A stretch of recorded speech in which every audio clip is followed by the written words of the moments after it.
as part of Capital One Bowl Mania.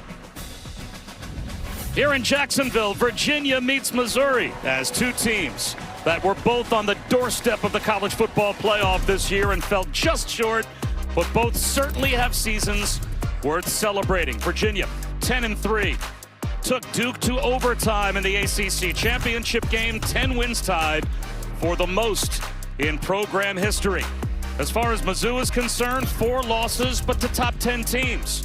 One possession losses to Alabama and Vanderbilt. Win those two, and who knows, you might be in the college football playoff, but any stage is a good stage to watch Ahmad Hardy run the football, as good as any back in America this year. Hi again, everyone. Bob Wischusen here with Louis Riddick. Chris Budden is with us as well.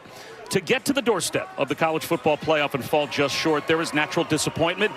But these are two programs that overachieved this year and deserve this stage tonight. No question about it. Look, for Virginia, it was very disappointing to lose in the ACC championship game to the Duke Blue Devils. But head coach Tony Elliott said, look, his football team turned the page pretty quickly. When they got back to practice, he practiced them hard. He said, look, this is a measuring stick game against these Missouri Tigers. He believes that this is a quintessential, like, standardized SEC football team, and he knows his football team's going to have to play very well here tonight. And for Eli Drinkwitz in Missouri, look, this is a team that boasts one of the best rushing attacks in all of college football, the #1 rushing attack in the SEC. And they're going to have a great matchup here tonight against this Virginia football team that wants to get to 11 wins desperately. Here come the Who's. And hoping to get to 11 wins for the first time in program history. To do so, though, Louis, they'll have to do it. Very few have been able to do this season, and it's slowed down Ahmad Hardy. Yeah, and you got to slow him down for 4 quarters. You got to slow him down, you know, for the entire length of the play. This guy's one of the very best, if not the very best, in college football in terms of yardage after contact. As you can see it here, over 1,100 yards after contact, which is just ridiculous. And it's not just him. His running mate, Jamal Roberts, they form the most potent 1-2 tandem in all of FBS, and we're going to see it on display here tonight. A Virginia team that was picked to finish 14th in the ACC, 19th in the college football playoff rankings. They'll get an SEC test with Missouri when we come back and kick it off in Jacksonville. Goes a long way with players. Even in this era of the transfer portal, these guys just want to be wanted, want to be coached, want to be developed. From the goal line of crease, Jamal Roberts with a pretty good return. And our first opportunity to watch the FBS leader and average rushing yards per game, All-American Ahmad Hardy. I mean, this guy is just a big play waiting to happen. 40 runs of 10-plus yards in 2025. You see there 1,560 yards on the season and 16 rushing TDs. He's got TD runs of 53, 71, and 72 yards. You can never fall asleep against this guy. He can take it the distance at any time.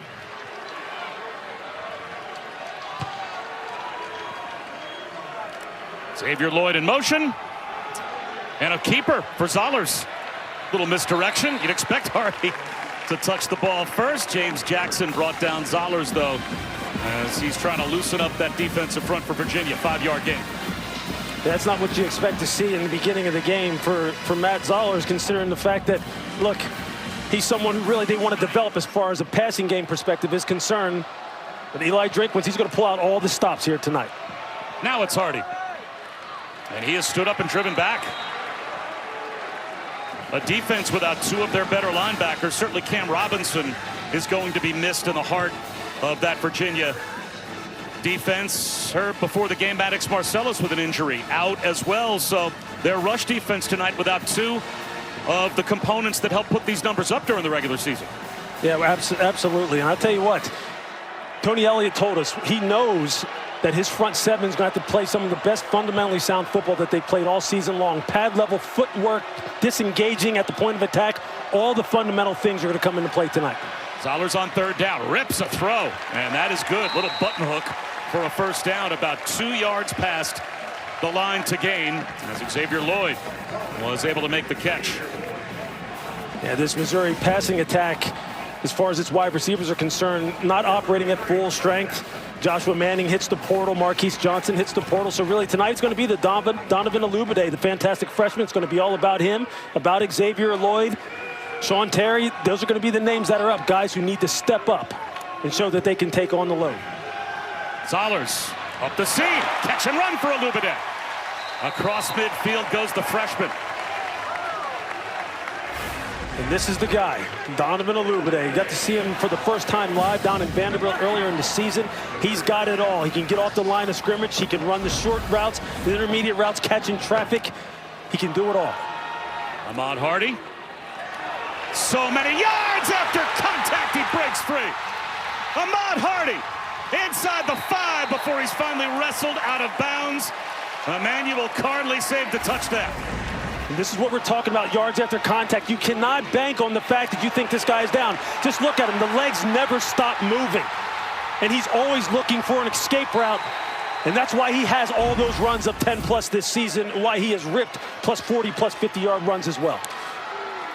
They give it to him again. And this time, a good job by the UVA front as the Hoos stack the middle and bring him down at the line of scrimmage. This is where both of these teams, quite honestly, have kind of been middle of the pack to not being very good. Virginia's defense got to show the ability here to not allow Missouri to run the football in. They have to understand the tendencies. Jamal Roberts comes in this game. He sits in the Wildcat. You got to be alert for this.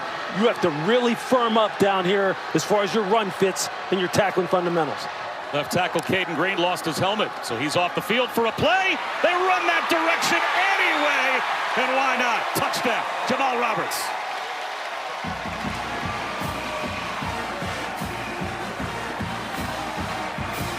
Sixth rushing touchdown of the season for Jamal Roberts. Boy, what a run-two punch. Mizzou has a tailback. Yeah, Jamal Roberts, you bring him in, and there's not a whole lot of drop-off. You can see the blocking at the point of attack, a hat on a hat. And Jamal Roberts is no slouch as well as far as yards after contact. You better get your head across his midsection and wrap up. These two backs, the most prolific in college football as far as a 1-2 punch. And you got an early show of it tonight. A 7-play, 74-yard touchdown drive took 3 minutes even, and Roberts finds pay dirt. 7-0, Mizzou.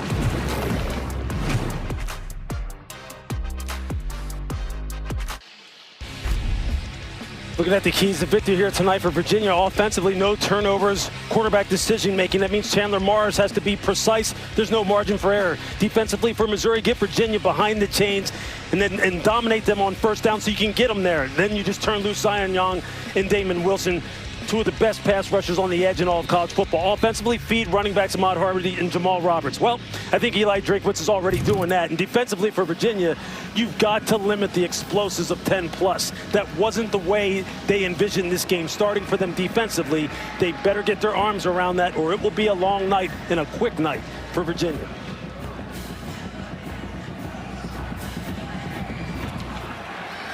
Cam Ross with a chance at a return. And he won't get much, only out to the 22-yard line.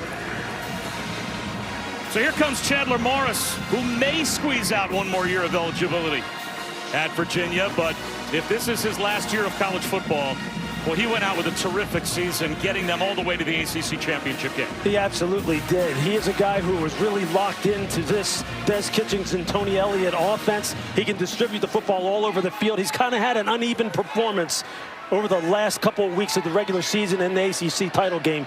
He wants to have a big performance tonight. How about the creativity formation-wise as Ross goes in motion, tries the jet sweep and gets tripped up at the line of scrimmage. He had a crease as they went with the funky formation, bunch set to the far side left, and Ross looks like lost about a half yard. I think one of the things Virginia tactically is going to want to do is give this Missouri defense a little bit to think about. Man for man, there aren't too many teams that can match up with this front seven. I mean, they are big, physical, and fast. Corey Batoon, one of the best defensive coordinators in the SEC and in the FBS overall. They play a great brand of football, very disciplined. And Damon Wilson, Zion Young-Lewis, a problem at each defensive end. They are the prototypes, Rob. I mean, they're the absolute prototypes. And here they come.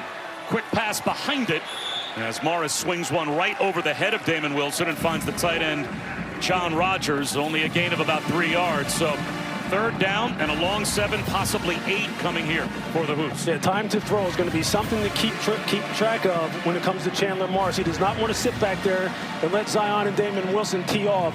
As you see now, the fast package coming onto the field for this Missouri defense, where they put all their speed up front, can run some different games and twists and really give your quarterback headaches. That's Harrison Whaley in motion in the absence of Jamari Taylor, and a catch here for Jamal Edrin, and that's good for a 1st down. He's got 10. When we saw him a couple months ago, September 26th to be exact, against Florida State, Jamal Edrin was someone who stood out. Just a huge body, 6'3", 221, a guy who can go inside in traffic and make those tough contested catches, and he is a load to bring down. Cole Gear, pardon me, a freshman backup quarterback, lined up in the backfield next to Chandler Morris. There's the backwards pass, and the freshman loses his footing. He wanted to go downtown with a double pass, and it wasn't there. All of a sudden, another quarterback shows up on the field. Antennas up. Khalil Jacobs read it. Yeah, it's just a great job by Khalil Jacobs for getting out there and kind of messing up the timing. You can see the Missouri secondary, they sniffed it out immediately. No one bit up. Everybody stayed back in their zones with good eyes and good route recognition.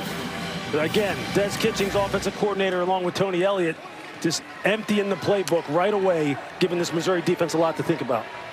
No Jamari Taylor. So a couple of trick plays on this opening possession for Virginia. And now the more conventional handoff. Harrison Whaley, 2 yards. And there you see that active linebacker core. That time Nicholas Rodriguez making the tackle. But they've got 2 big dudes on the inside, led by Chris McClellan, number 7, who goes 6'4", 323. And him along with Sterling Webb, they're just so active on the inside. And these linebackers just able to clean up as a result. Although they're missing the standout Josiah Trotter here tonight, who's not playing, who led them in tackles this season. False start. Now it'll be 3rd down and 13 as Cam Ross took a step. Number 6, offense, 5-yard penalty, 3rd down. Well, let's take a look at our impact players built by the Home Depot. Yeah, there's some real good players in this football game here tonight that you're going to see. And it starts with Chandler Morris for Virginia. He's the guy who makes it all go. Fisher K-Mac on the defensive side of football. He has got to rush the passer, and he has got to set the edges. Ahmad Hardy, we have already seen just how good he is. And on the defensive side, Zion Young is just an absolute stud rushing the passer. Screen to Eli Wood. Spin cycle for Eli Wood. He breaks free. Still on his feet. A convoy of blockers. On 3rd down and a mile. A little tunnel screen to the wide receiver. And he found a pathway, broke the tackle of Darius Smith, off to the races. Well, Eli Wood picking up right where he left off in the ACC championship game, where he made that dramatic touchdown catch to send the game into overtime. And here he takes the tunnel screen, as you mentioned, Bob, and there he's just off to the races. He's just that kind of competitor. Whenever you see them target him and he catches the football, this is usually what you get. A guy who's fighting for all the extra yardage, just making big plays, doing his part. That's just a big-time conversion for Virginia.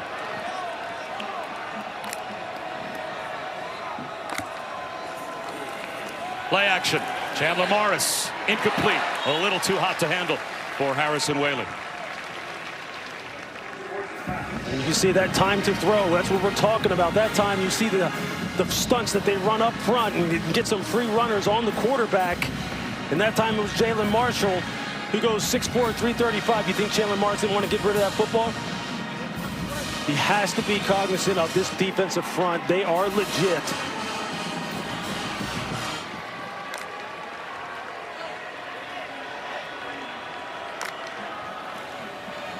Straight ahead run. And Whaley picks up 4 to make it 3rd down and 6. And that's just a good, tough run by Harrison Whaley, with Virginia not having their do-it-all back, Jamari Taylor, who opted out of this football game, who had a fantastic year for him.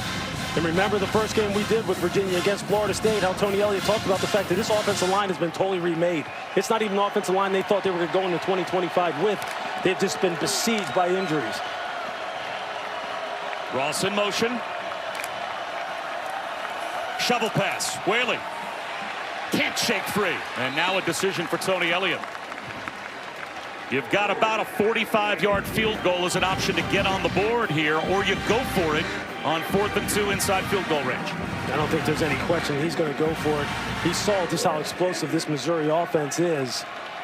And they can hog the football and not give you many chances at it because of their ability to run the football. Well, that was their first miss on 3rd down on this drive. Now a chance on 4th down.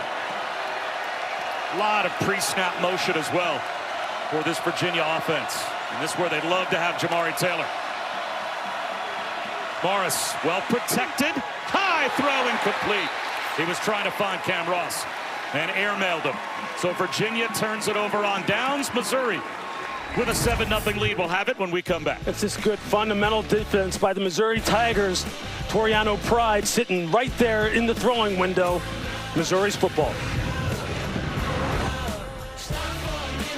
The ball on a 7-point lead. Lewis on their opening touchdown drive. We saw all their weapons. Yeah, this is exactly the kind of start that they wanted. Just give Zollers some easy throws off of play action. They're hitting Donovan Olubide.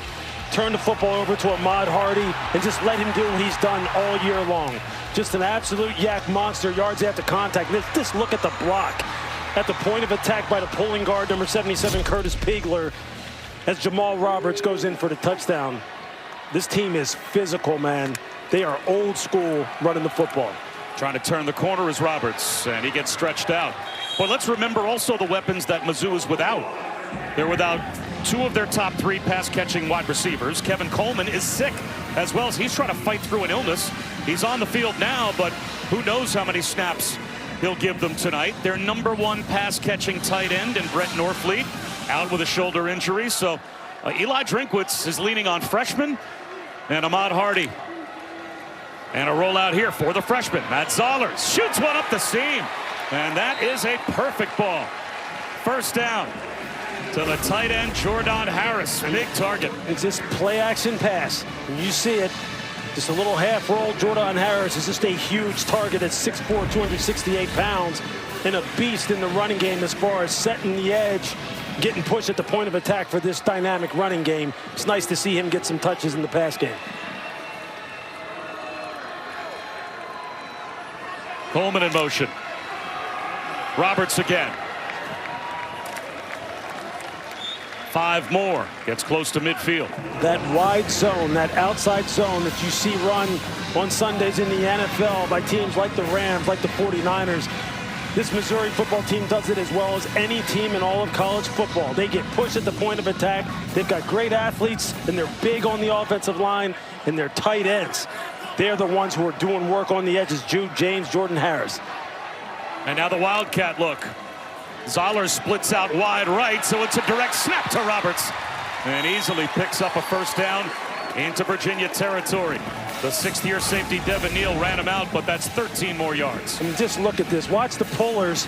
Watch the double pullers in the block at the point of attack. And he's just downhill. Just look at this. It's textbook. It's just like you draw it up. Everyone gets their guy, and he doesn't get touched until he's 7-8 yards down the field. I mean, that's day 1 install running game, and they're executing it to perfection. Zollers off his back foot to the sideline. Olubide. He is bumped. No flag comes out. Donovan Platt with some contact.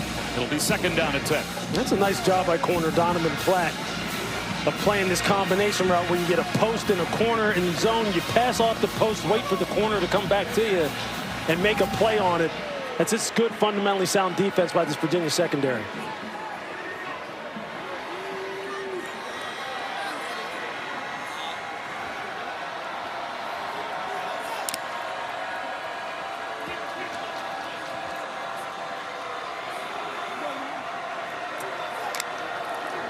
The toss to Hardy. And he drives for about 3. Daniel Rickard stood him up. For Ahmad Hardy this season, during the regular season, 1,560 yards rushing. Based on the metrics from Pro Football Focus, they said 1,111 of those yards were after contact. 71% of his yards after contact, and he has already hopped 2 players in Devin West and Tyler Beatty tonight to move up within striking distance of Corey Schrader's single-season rushing record. 20 more yards, one explosive run. Third down here. Look at a pop free, and just about did. Oh, man. Roberts again, he is a tough guy to bring down. Jamal Roberts had 3 100-yard games in his own right. What a combo with him and Hardy. Yeah, I mean, they both just have great vision. And you just look at the leg drive of these guys on initial contact. They never stop. They have great pad level and just great competitive character. They do not want to go down. Now Virginia with a chance to get a stop on 4th down. Zollers over the middle, incomplete for Alubide. So the two teams trade stops on downs. And the Who's will take over when we come back. Yeah, Matt Zollers just missed his guy, Donovan Alubide. He had him coming open against this zone coverage. You can see him right outside the hash. He just missed him, couldn't convert. And out. Both teams stopped on downs on their last possession, so the Cavaliers back to the offense. Swing pass out to the left to Cam Ross, and he's got 4 yards. Chris. You know, Chandler Morris playing with this uncertainty of, is this his last college football game? He's applied for a waiver, waiting from the NCAA. He said, I didn't think about it much when we applied for this process in October, but now that I've had some downtime to sit and wait, now I am starting to get antsy. It's uncertainty for him, but also for Tony Elliott, because he wants Chandler to be able to come back, but also has to game plan if there's a chance the NCAA says no. They're hoping to find out early in January. Now, with the wild world of college football in the portal, it's hard to wait to make your decision. Whaley pops, pads right at the line of scrimmage. No gain. Nicholas Rodriguez. He was right behind Elias Williams. Think Elias Williams with the first contact. That was unbelievable as far as his ability to beat the block and meet him in the backfield. As we've said, this Missouri defense, just one of the very best in college football, and in particular on 3rd down, where they're 3rd in the SEC and top 20 overall in FBS. You do not want to get behind the sticks in 3rd and 4, 3rd and 5 against this pass rush in this fundamentally sound back 7. They got 5 at the line. Does Mizzou. Only 1 to 3-point stance. Now a couple, but hard to tell who's on the way. They rush 4. Out of the pocket, rolling right is Chandler Morris. He's looking for the 1st down line to gain. Scampers up the sideline, and I think he got just enough.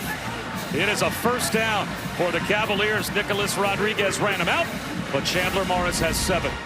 I mean, it's Damon Wilson who lets Chandler Morris get outside the pocket and use his legs to get that ball across the line to gain and pick up the 1st down.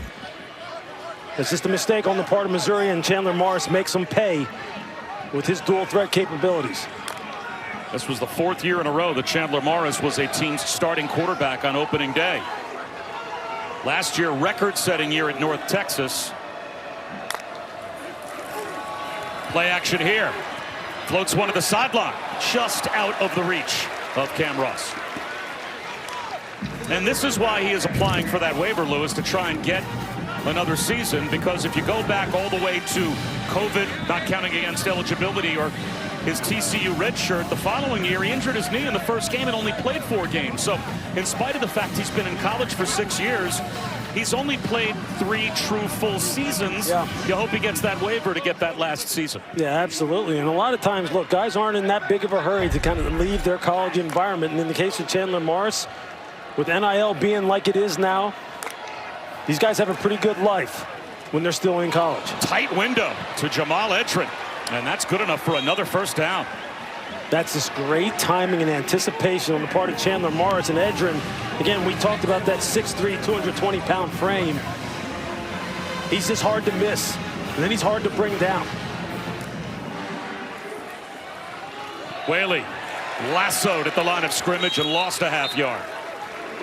Harrison Whaley, the Wyoming transfer, his 1st year at Virginia, but he's the FBS active leader in career rushing yards because of all the yards he piled up at Wyoming. He was a 1,200-yard rusher. At Northern Illinois, he ran for almost 2,000 yards over a couple of seasons there.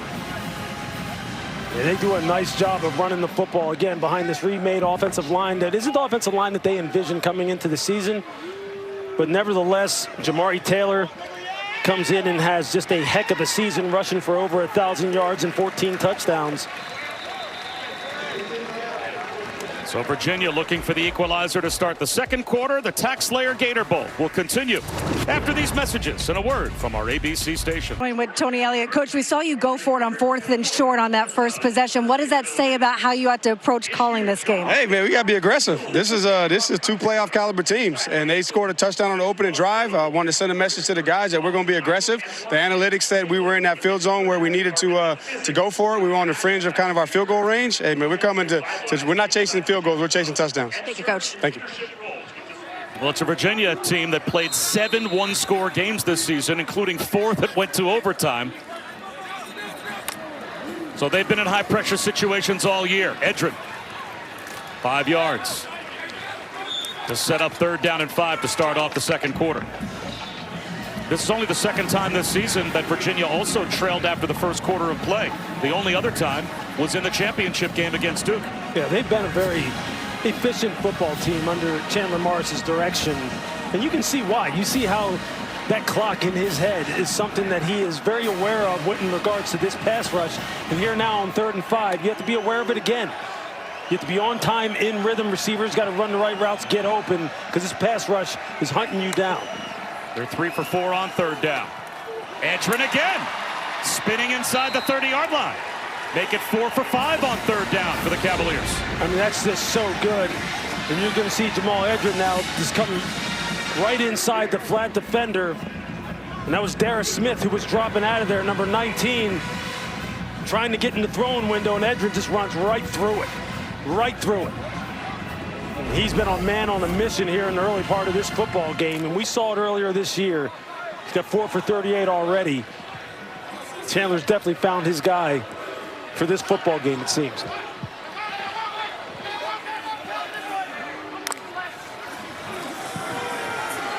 They fake the end around. And Morris throws this one away. But without Jamari Taylor, and we talked a lot, obviously, about Ahmad Hardy, and he leads America in yards per rushing per game. There's a flag down on the play. They're going to call this intentional grounding? They are. Number 4, offense. Number 4 did not control the snap originally and threw the pass in the area with no eligible receiver. The penalty is a loss of down at the spot of the foul. It's 2nd down. That's a killer penalty for Virginia. And you can hear Tony Elliott arguing that his tight end, Sage Ennis, was in the area. As you see number 0 sitting at about the plus 16-yard line, but Chandler airmailed that thing way over his head.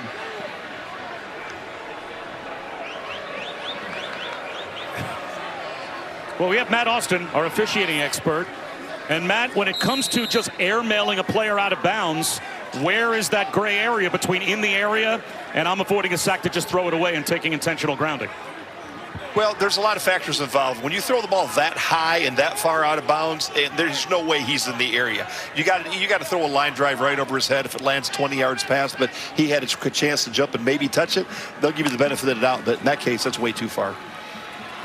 So Whaley will make it 3rd down and long.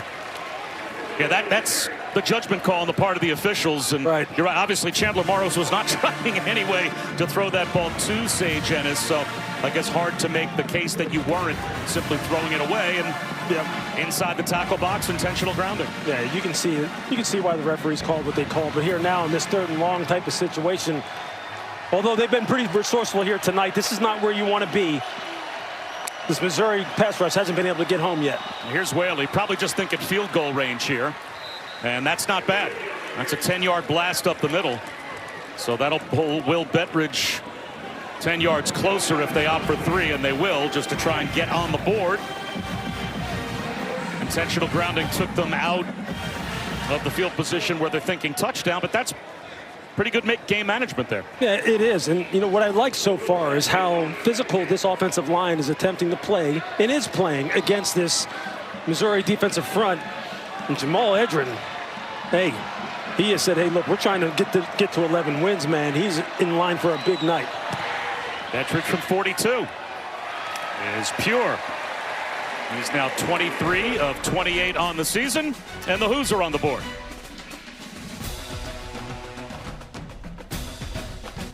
and that explosive offense going up against Texas Tech, whose defense is just a nightmare. Demarion Folks on the return with a cutback. So back to the offense for Missouri.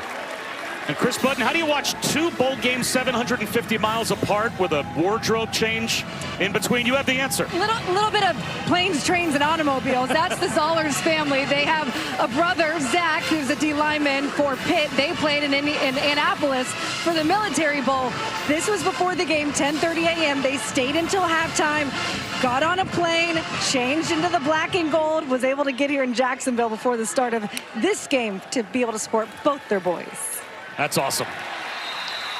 Olubade on the screen loses about 3 yards, but Pete, Beth, and the Zollers family getting a chance to watch Matt's third career start. And again, start the day in Annapolis, watching son number 1, finish the day in Jacksonville, watching son number 2 with a wardrobe change and a plane ride of about 750 miles in between. And they do that 1,000 out of 1,000 times. I mean, how cool is that to just follow your children around and watch them compete and do the things that they love? Ahmad Hardy, he barely gets back the yards that they lost on the screen. So now Virginia, they got to stop on downs with Jacob Holmes making that tackle earlier. And now they have forced 3rd down and 10. And Ahmad Hardy looked a little frustrated walking off the field, but Zollers, I guess mom and dad know there might be a pass coming now on 3rd and 10. Yeah, no question. Look, this Virginia defensive front starting to settle in a little bit. Play with better pad level, get more than one hat on the football, especially when you're talking about Ahmad Hardy. But this is where Eli Drinkwitz wants to see Matt Zollers perform. When you know it's a drop-back situation, or maybe not. Surprise, they run it. Did they get it with Jamal Roberts? He got it without measurement. The officials say 1st down. So Virginia coughs up an 11-yard carry, just enough for Mizzou to move the chains. And it's just such good vision on the part of Jamal Roberts. And there you see him just extend and give that extra effort to get the ball past the line to gain. I mean, it's 3rd and 10, and you're running the football backed up in your own territory. With this running game, the best in the SEC, top 10 in college football, you can see why Eli's calling the game the way he is. Roberts again. He grew up in St. Louis, and he dreamt of being a Mizzou Tiger. He was 6 years old, he remembers, when College Game Day came to Columbia and they beat Oklahoma that day. Then he was 10 years old when Mizzou made a couple of SEC championship games. So he grew up in some of the heyday of the Missouri program as a local kid, dreaming of going just up the road and having a chance to play as a Tiger. And here he is, a 1-2 punch with Ahmad Hardy. You saw him just limp off the field. Hope he's okay, because you're right. They're the most prolific 1-2 punch in college football. And this guy right here, Ahmad Hardy, just a nightmare behind this offensive line. And the thing is, these guys have great vision and great feet behind the line of scrimmage. And once they hit the hole, they're able to stop and start, pick and slide, and then just accelerate. And I guess there's no down and distance that's too far for them to call runs. But I think if you're Matt Zollers, you're saying, hey, man, let me throw this thing a little bit. Well, Roberts and Hardy ran for over 2,250 yards combined during the regular season. That's the #1 running back combination in America. But 3rd down and 4, Zollers floats one to the sideline for Olubade, flag out. He had Devin Neal beat, and Neal grabbed him. So that'll be a pass interference penalty to keep the drive alive for Missouri. Pass interference, number 27, defense. 15-yard penalty, automatic 1st down. When you can get a guy as talented as Olubade on a safety, this is ideally what you want. Devin Neal felt as though Olubade was leaving him and starting to create some distance. And you see the right arm as he's trying to pin him to the sideline and lean into him and find the football. They just get tangled up, and he commits the costly pass interference. But that's the kind of matchup you're looking for a guy like Olubade. And him and Matt Zollers have a nice chemistry going.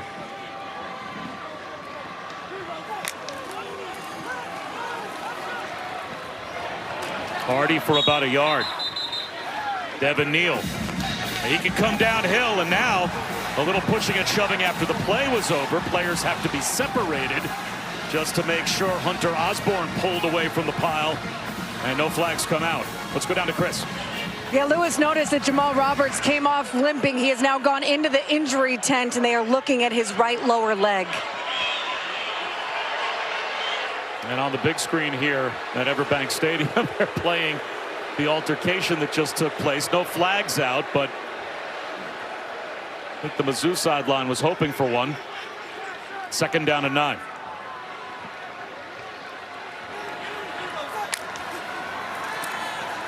Zollers over the middle, tipped ball, incomplete, zinged it through the hands of Alubade. Right in the middle of the field. That's twice now, once in the first quarter, and now here in the second quarter, where Zollers has to hit this little in cut. It's got to be thrown earlier. I think he saw the referee standing there as well. That may have affected his delivery arm angle, but you got to put that on the receiver. You've got to, that has to be an easy completion against that zone coverage. And that's two big opportunities he hasn't taken advantage of. 3rd down and 9. Again, they go empty. And now they swing Tavares Jones in the backfield, but a timeout call. With Jamal Roberts in the injury tent, seemed to be a little confusion personnel-wise, so Missouri calls time. Slayer, file fearlessly. And visit Jacksonville. Flip what you know about Florida at visitjacksonville.com. Missouri a 7-0 lead, and Lewis, they're already over 100 yards rushing. They sure are, and they're doing exactly what they've done all season long, which is gain this yard after contact. You see here Ahmad Hardy doing what he's done all season long. 40 yards after contact, and then his running mate Jamal Roberts on the touchdown run behind textbook day one install blocking by his offensive line. He punches it in for the score. I mean, what more can you say about this rushing attack? It is the bread and butter and the soul of this offense. 3rd down and 9, and again with Jamal Roberts in the tent, Tavares Jones becomes more of that scat back. He's to the right of Zollers. Straight quarterback run for Zollers. Nothing. James Jackson with an ankle tackle. And that's going to make it 4th down and long. And that should bring out the punt group. It looks like it will. Just keep your eye on James Jackson right here. He's come over the top. It's a great read by him, and it's one-on-one in space against Zollers.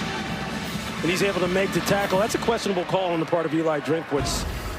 All the different weapons you have that can run the football. I don't know if on the 3rd and long type of situation, when you're getting down here into scoring territory on the plus side of the 50, Matt Zollers would be the first choice. Wesselman lands it in the end zone for a touchback. So Virginia back to the offense here at the TaxSlayer Gator Bowl.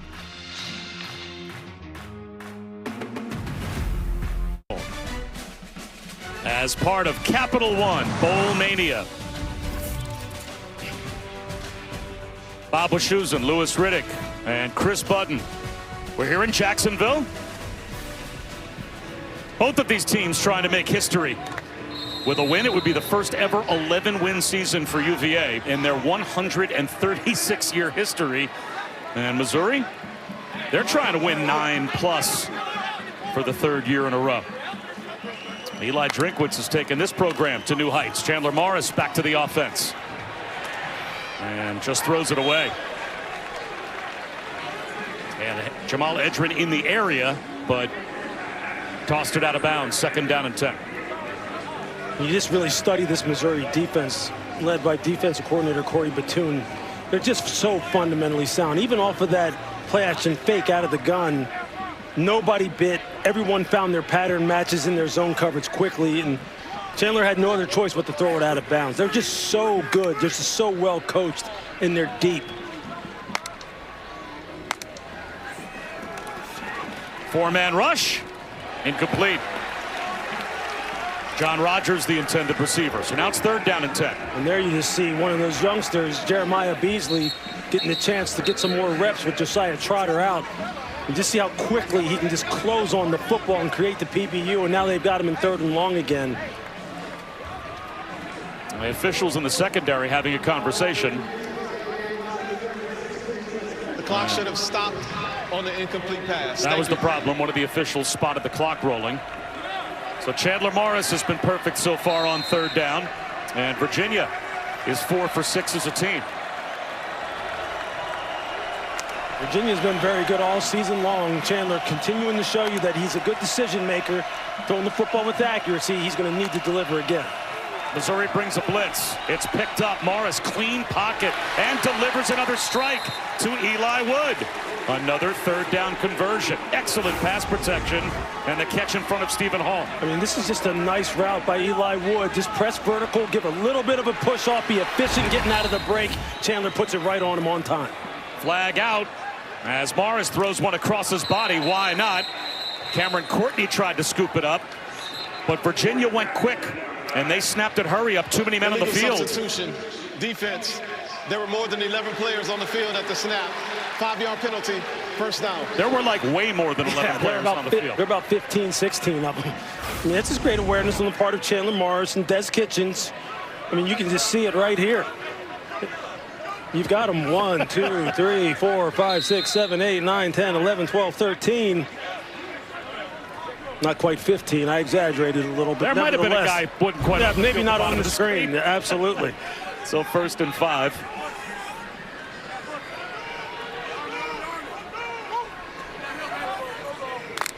There goes Wood in motion. Whaley tries to bounce it outside and gets the edge. Pounds his way across the 45-yard line. Toriano pride. He had some pride trying to stand in there to make that tackle on Whaley. Hey, I'm just going to tell you, when you come from distance like this against a back like Whaley, you have to make a decision. In your mind, you're going, do I really want to do this? They go up tempo again, and this time Missouri was ready for it. Sage Ennis immediately tackled right about at the line of scrimmage. Well, I'll tell you what, Santana Banner, as a safety, goes 6'3", 210. He goes, hey, you want to pick on somebody my size. These safeties are huge for Missouri. I mean, Marvin Burks goes 6'1", 204. Dalen Carnell, 6'2", 225. Banner, 6'3", 210. They have got some dudes in the back end that will put their pads on you. Now it's a true freshman, Zay Davis, in a tailback. And he gets a chance. Good run. He's hit at the line of scrimmage. Still got about 3.5 to 4 yards to make it 3rd and manageable. Zay Davis only has 6 carries on the season. But you just love the extra effort, continuing the fight and push and see if he can get them in the 3rd and manageable. We're so far tonight, 5 of 7 on 3rd down. Chandler Morris trying to make up for how that ACC title game ended.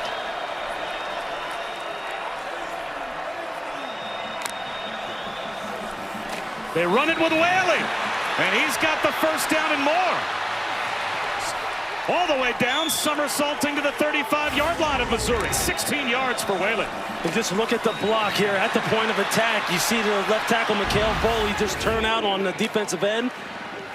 And he's got a lane you could drive a truck through. Bootleg for Morris. Takes a shot down the sideline and complete. Again, they went up tempo, but that time he overthrew Courtney. How about this mix of tempo from Virginia? We had them a couple times this season, and we didn't see this. They were pretty consistently a huddle team and taking the play clock down, but they've clearly confused Missouri a couple of times as well. I don't think there's any question that Tony Elliott and Des Kitchens, offensive coordinator, know that they had to change things up. This is too good of a defense to just play them straight up. You have to get them to think, get them to slow down, change tempos, always keep them on their heels, keep them thinking what's coming next.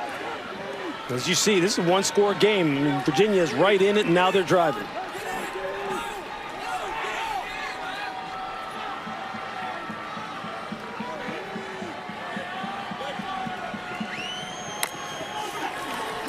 Blitz off the edge, and they run right behind it with Zay Davis. And he crab crawls, coast to a 1st down. About 2 yards short, so another 3rd down coming here as Tristan Newsom made the stop. Yeah, it looks like maybe Missouri had an alignment error as far as how they set their front, because in between the A and B gaps, in between the center and guard and tackle, I mean, there was just no one there. Just no one there by alignment. That's an easy 5-6 yards before you even get touched.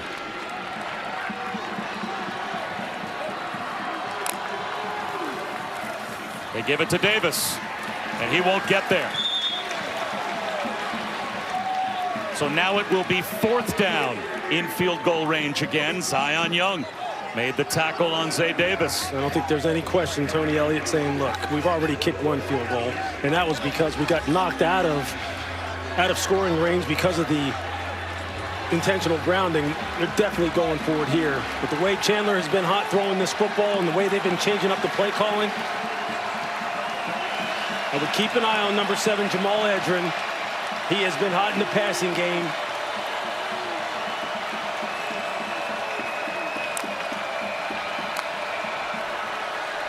Timeout.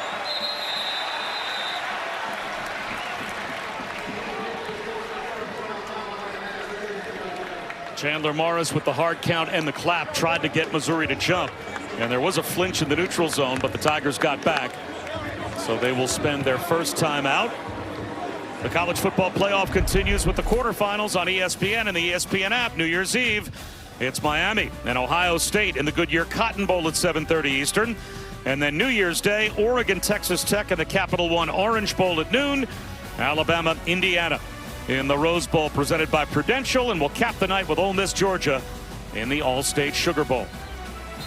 You want to see some NFL body types when you're talking about front 7 play on defense with Miami, and we've seen them. We've seen Akeem Mesidor.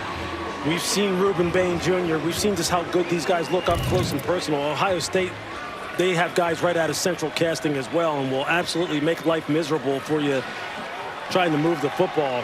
That game is going to be an all-time.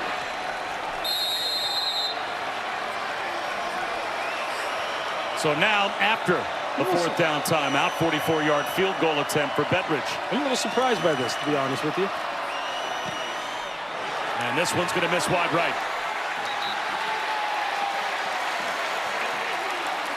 With the way they've been running the football and the way that Chandler Morris has been dealing as far as the passing game is concerned, I thought Tony would have went for it. He told Chris Button, we're here to get 6s, not 3s.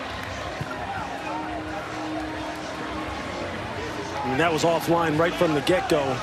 Didn't have a lot of juice behind it.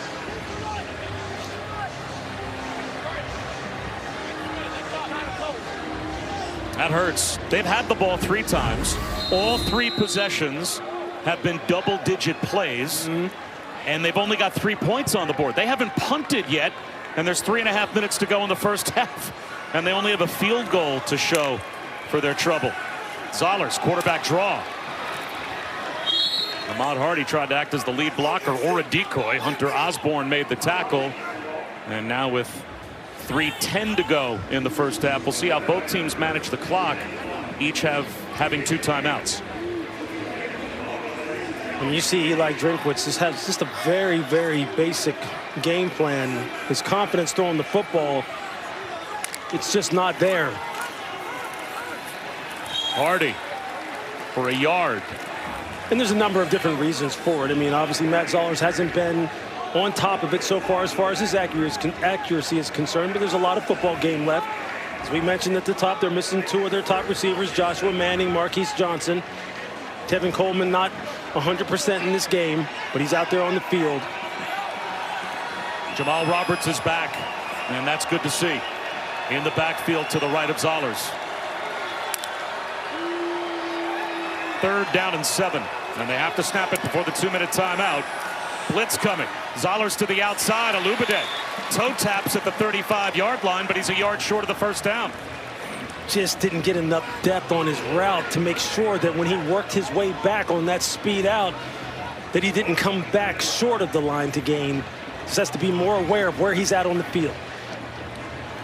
So 4th and 1 at Missouri's own 35-yard line. They'll have the 2-minute timeout to talk it over.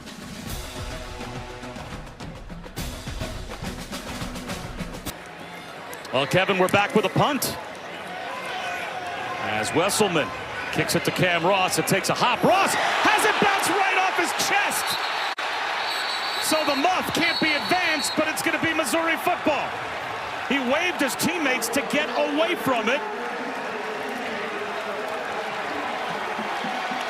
And then tried to field the short hop and coughs it up on special teams. I mean, he made the right decision as far as giving what they call the Peter Peter called, meaning everyone just get out of the way.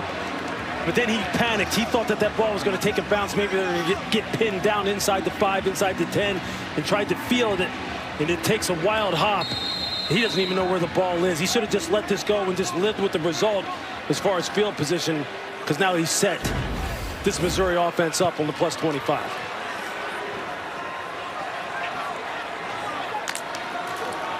So a great opportunity here for Missouri. And a yard up the middle. Boy, outside of one long 42-yard run on the opening drive, Ahmad Hardy, it's been tough sledding against this physical front as well for Virginia. It seems they've tightened up their run defense pretty well. They sure have, and really it starts on the interior. Their defensive tackles doing a lot of movement, staying low, getting penetration, making Ahmad Hardy stop his feet behind the line of scrimmage when they can. Hardy again. Down he goes again. Near the line of scrimmage, and he is frustrated. Fisher K-Mac tripped him up.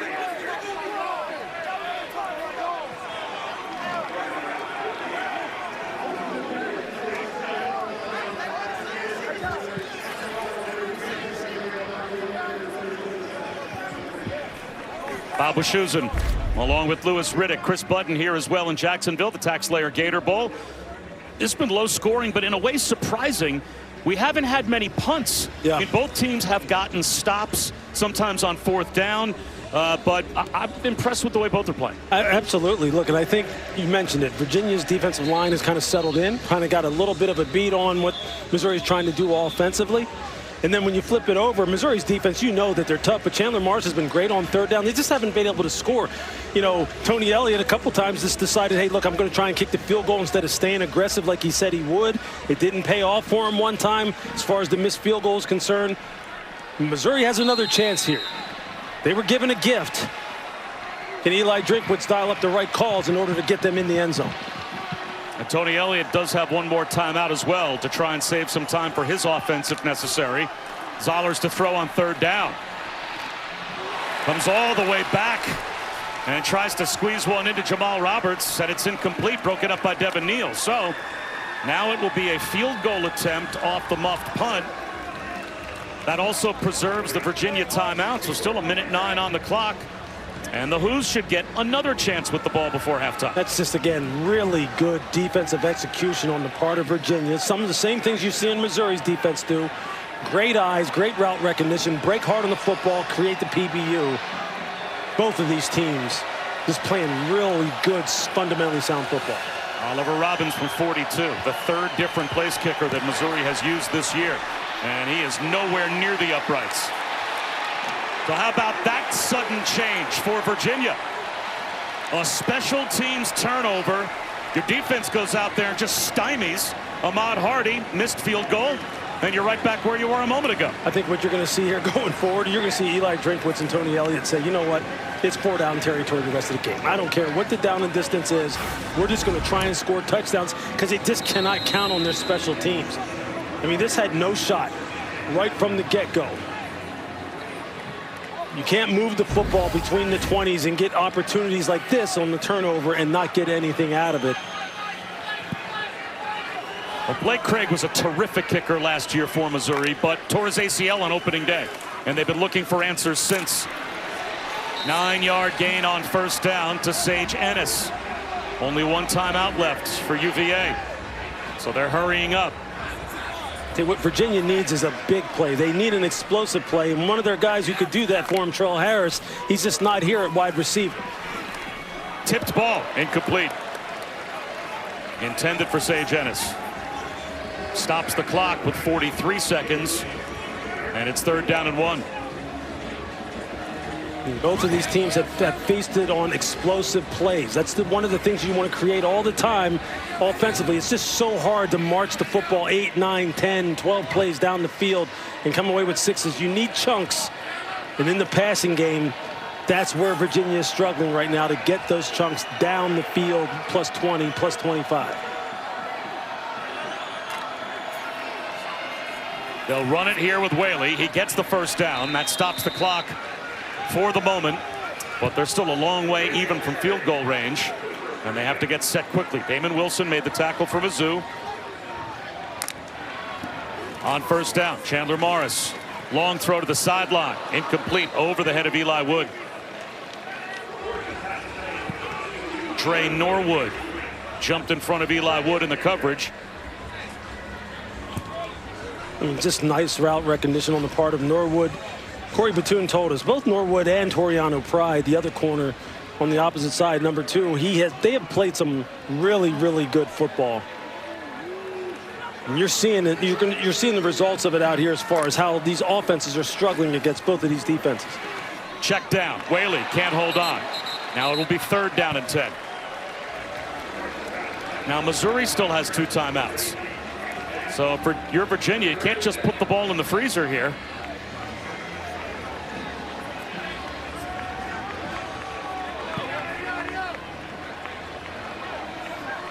Chandler Morris has been good in these down and distance situations. He's just got to be good with his decision making, as you're talking about. Whereas you don't want to just give Missouri an opportunity without taking any time off the clock and their timeouts to get another crack at it. That's not going to get there.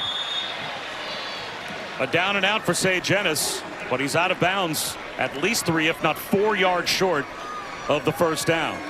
So it will be a punt here for Virginia.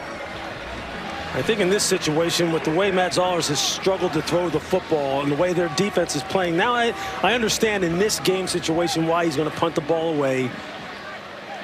There's only 27 seconds left in the half. They're probably, if they can just pin them down in here inside the 20, inside the 25, they should be in good shape. Daniel Sparks. Spiraling kick to Coleman. Has to call for a fair catch at the 10-yard line. But you can't do it much better. And if you're the grad transfer, Daniel Sparks. Let's take a look at the Bowl Challenge Cup standings. Brought to you by Progressive. Not a bad start for the Big Ten this bowl season. I see Big Ten 5-0. SEC sitting there at 2-2. Big 12 1-0. I like it. We're going to see a little Big 10, Big 12 matchup on Tuesday. Get to see some more football. To see the USC Trojans. That's going to be fun. I love bowl season, man. I don't care how many bowls there are. I don't care about the name. I love bowl season. Ahmad Hardy breaks a tackle. Not much time left here with only 15 seconds on the clock. And a couple of timeouts starting from their own 10-yard line. Now, you are bowl season's best customer. I have never hung out with more of a football junkie than you. Hey, man, the more, because soon it's going to be all over, right? And we're going to all be sitting around going, oh, my goodness, we have to wait until August. We're going to have to wait again until we kick it off. Now, your life without me in the spring is going to be so... Oh, geez. Well, it's going to be time to get ready for the draft. Yeah, more football. There you go. There's Hardy. Flag thrown.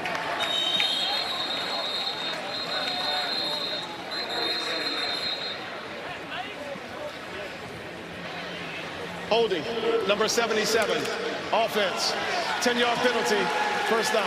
Now, Ahmad Hardy can walk back to the huddle and tell Curtis Piegler, you know, I had the single-season rushing record at Missouri. I don't like before that flag was thrown on you. You're going to see Big Piegler right here. Just watch him. I mean, he basically takes the defender and just buries him. I mean, yeah, I guess you could call him for the right arm.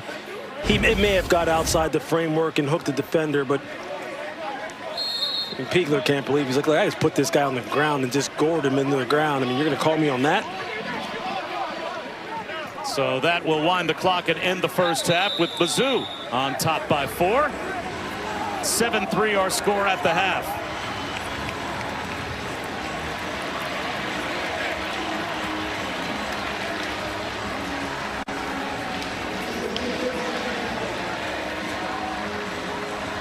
And let's head down to Chris Budden.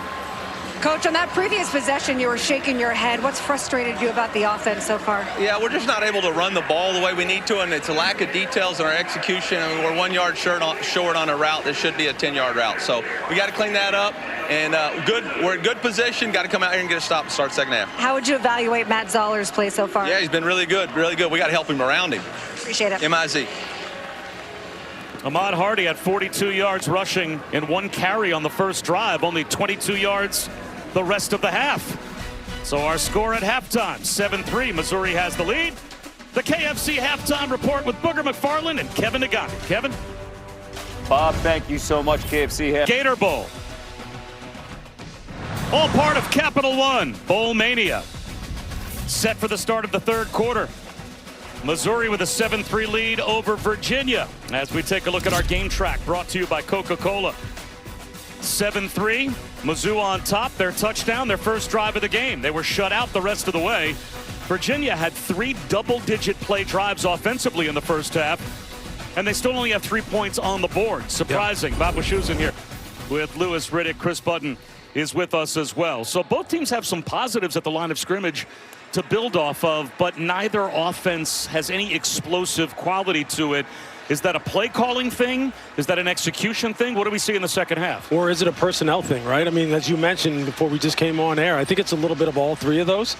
I think both of these teams you see, they can grind out some yards between the 20s, but then the execution inside the 20 really becomes spotty. So I think they're going to have to take some more chances, put the ball down the field, as you mentioned. Maybe Cam Ross gets loose for Virginia in the passing game. Somehow, some way, Eli Drinkwitz is going to have to get the ball to Donovan Olubade in a one-on-one situation down the field and see if they can kind of crack the seal as far as the big plays in the passing game are concerned. Well, Virginia, going back to the start of the game, won the toss and deferred. So they get to start the second half with the ball. 114 rushing yards for Missouri in the first half. But remember, 42 of those yards came on one Ahmad Hardy carry.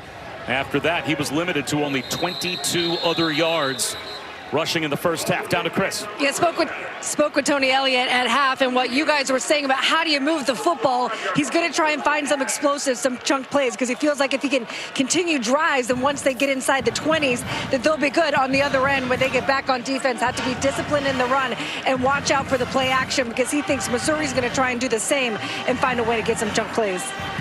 Well, both teams, Lewis, have forced a lot of 3rd and 7+, which might take the play action away. Exactly. You got to win on first down. Got to get 4+, so you have the whole playbook at your disposal. Whaley goes backwards on the opening play of the second half. Nicholas Rodriguez, face mask to face mask with Harrison Whaley for a loss of 2. And that's not the chunk plays we're talking about. But yeah, you see it. Nicholas Rodriguez has really stepped up and played some really good football. He's undersized at only 6 foot 215. But you see, when it's his number to come downhill and blitz the front, as he did on that play, he can create some problems. Morris on second down. Edrin out of his reach, and he pays the price anyway. So now it will be 3rd down and 12. Rodriguez, that time, dropped back in pass coverage. You see Corey Batoon really starting to try and sit in those throwing lanes where they've been trying to hit Jamal Edrin, you know, just on top of the numbers, between the numbers and the hash on these inside breaking routes. And that was a nice job by Marvin Burks. And here on 3rd down tonight, 6 for 6 for Chandler Morris. He's going to have to come up with it again, although this is a tough one. 3rd and 12 against this defense. What do you call? The only team in the SEC that allowed fewer first downs this season than Missouri was Oklahoma. 3rd down and 12 here. Morris finds a little soft spot in the zone to Eli Wood. They do it again on 3rd and long. They are now 8 for 12 on 3rd down. Eli Wood gets open at the top of this route. You see, he just creates enough separation against Dre Norwood. That's just very good route running by Eli Wood. Norwood had him covered for 3/4 of the down, but it's that last quarter where he's able to use great footwork. Chandler Morris again puts it right on him.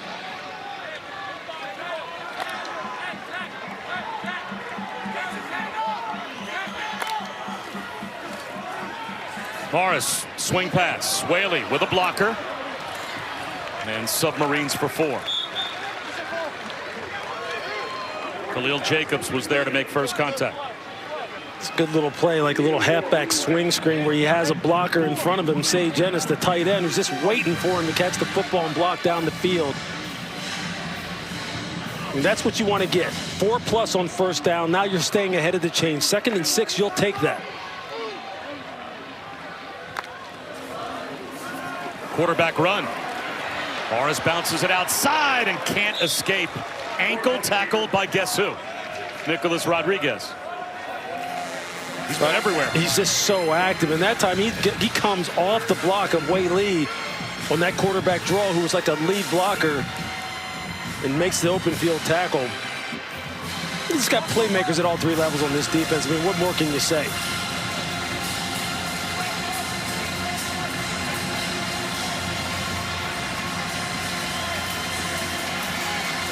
But yet another third down. Can they get this ball downfield? Maybe a slot fade here to Eli Wood. Little counter for Morris. He'll roll out. Reaches the ball out, but didn't get there. Garris Smith. Sideline to sideline pursuit to make it 4th down and 1. And you see, he had the run pass option. He was trying to get this ball. He's going to see if he could get it to Cam Ross down the sideline, and he decides to tuck it. He's going to be a full yard short. They've got go for it personnel on the field, Lewis. They keep on substituting. They have to get organized here. It's 4th down. You're right. At least 1.5 yards, if not 2. I mean, at some point, somebody has to break loose. Yeah, absolutely. A big 4th down here on their side of the field. And they're still trying to get lined up. Play clock at 5. Play action. Morris floats one to the near side. Running under it is Ross. 1st down.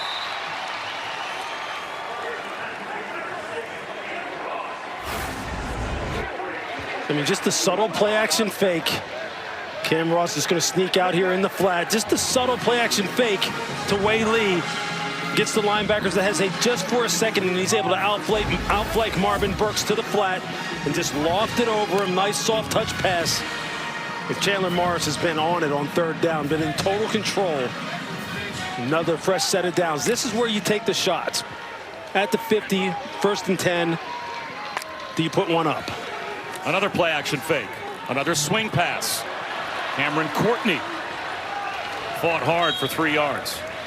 But Virginia to this point has had the ball nearly 7 minutes more than a running team in Missouri. They've only punted, I think, once, and yet they only have 3 points on the board. That's hard to do.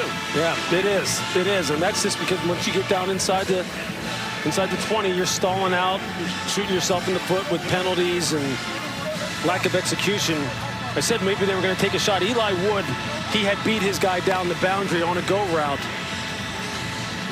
Didn't look like he was in the progression, though, for Chandler Morris. Now Davis Lane gets his first attempt. I guess without Jamari Taylor, the leading rusher in the ACC, it can't be all Harrison Whaley. So it's Harrison Whaley at the top of the depth chart and a committee filling in behind him. But how different is their offense without Jamari Taylor? I mean, he's just a do-it-all. We saw him earlier in the season against Florida State. Yards after contact, catch the ball in the backfield. And just a big playmaker, just another weapon that you can utilize in this dynamic offense. Well, they've been great on 3rd down against a tough 3rd down defense. Counter handoff. Whaley. He'll get half of what they need at best. Now it's 4th down and 3, but in plus territory. Yeah, I think this is an easy go-for-it situation here. And you can't punt the football when you've driven the ball down this far. I think for the psyche of his offense and his football team, he needs to go ahead and convert this. And then they need to take a shot and try and throw this ball down the field and see if they can get one. This is the 11th play of the drive. Analytics says go for it. The clock's winding down. They break the huddle with 10 on the play clock. Trying to keep this drive alive. Another 4th down opportunity. Play clock at 2. They get it off. Morris, swing pass. Whaley gets to the sideline and does it again. So another 4th down conversion for Virginia. He's trying to get this ball over here, but watch these two wide receivers run into each other and fall down, and then he has to come back to his right and just dump the ball outside to Harrison Whaley. The pass rush just not getting there tonight for Missouri. This offensive line for Virginia, give them some credit. Chandler Morris having a lot of time to survey the football field and deliver the football. Play action and a looping throw, but that's going to be out of the reach of Sage Ennis. Morris went down, hit by Zion Young.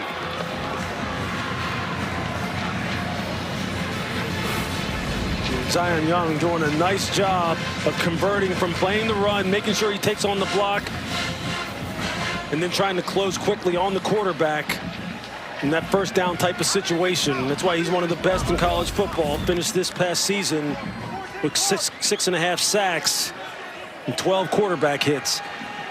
We had Missouri the week after they played Auburn. We had the Vanderbilt game. Watching that Auburn tape, Zion Young was unblockable in that game. Here's Zay Davis, breaks a tackle, and makes it third down and very manageable. Third to about 1.5 yards. Braylon Henderson couldn't bring him down near the line of scrimmage. How about they'll play with tempo? How about freshman Zay Davis coming into this game with just 11 carries on the season? Quick snap, Zay Davis. Yes. That's another third down conversion. They're 9th.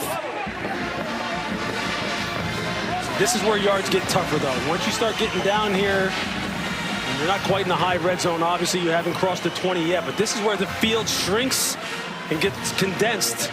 This is the 15th play of the drive, and you're still only at the plus 27-yard line. I mean, you run a lot of plays. That's hard to do. It sure is. I mean, when are you going to take your shots? When are you going to look for it down the field? It seems as though Eli Wood is the guy. Here's that bunch formation that they started the game with. They ran a jet sweep to Ross. This time they faked that and shoot one up the seam. Sage Ennis into the red zone. They came back to that formation that they began the game with. Missouri got a tackle at the line of scrimmage. Not this time. You're going to see Sage Ennis right here. He has 5 touchdowns on the season. All of his touchdowns have come from the 15-yard line inward. So this is his area where they use a lot of this deception to get him loose. How hard is it to tell which players are eligible with that formation if you're a defensive player? Very, especially if a team is moving fast. You have to understand who's covered, who's uncovered. You have to look along the line of scrimmage and try and see who the eligibles are. I mean, again, this is Des Kitchens just making this Missouri defense think. Morris off play action. Scrambling to the sideline. Gets to the 10-yard line and runs out of bounds. Yeah, that's to be hard as a defender. The guy in your brain looks like he's the right guard, all of a sudden is running up the seam. Absolutely, because you have to look out there to your right, and all those guys are bunched up. You're going, who's on and who's off? And how about Chandler Morris's speed right here? Getting outside of Zion Young, who had no shot to keep him contained. This is the 17th play of the drive. Inside the 10-yard line. They're coming up on eating up 9 minutes of the quarter. 16 plays to go 65 yards. A roll out to the right now for Morris. Reaching back to make the catch is Ross. And he's close to the first down. They'll mark him down inside the 5. About 2.5 yards short. So another 3rd and short here for Virginia. Oh, a little bit better throw. Cam Ross can keep his balance. I'll take my chances with him one-on-one against any corner out in space. This is their 16th 3rd down attempt. They've got an extra offensive lineman at the line of scrimmage, and now Whaley lines up to take the direct snap. They'll go Wildcat here on 3rd down. Whaley fakes the pitch, runs right, close to the first down. Depends on the spot. It looks like he's got it. It'll be 1st and goal at the 2. Tristan Newsom made the tackle. Could not keep Harrison Whaley from picking up the 10th 3rd down conversion.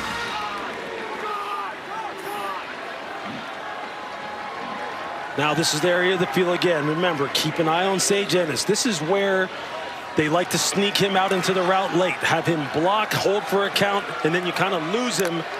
The next thing you know. Another direct snap. Whaley to the end zone. Touchdown. Flags after the play. That's a 19-play touchdown drive to start the second half for Virginia. And we have under 5 minutes to go in the 3rd quarter before Missouri will even see the ball. It's the blocking at the point of attack. Virginia giving Missouri a taste of their own medicine. Hat on a hat, great pad level. Whaley doesn't even get touched until he's already broken the plane to the goal line. That's his 6th rushing touchdown this season and the 22nd The result of the play his is career. a touchdown. After the play was over, unsportsmanlike conduct, number 19, Missouri. That is his first unsportsmanlike conduct foul of the game. The 15-yard penalty will be enforced on the kickoff. So Darius Smith costs his team 15 yards on the kickoff.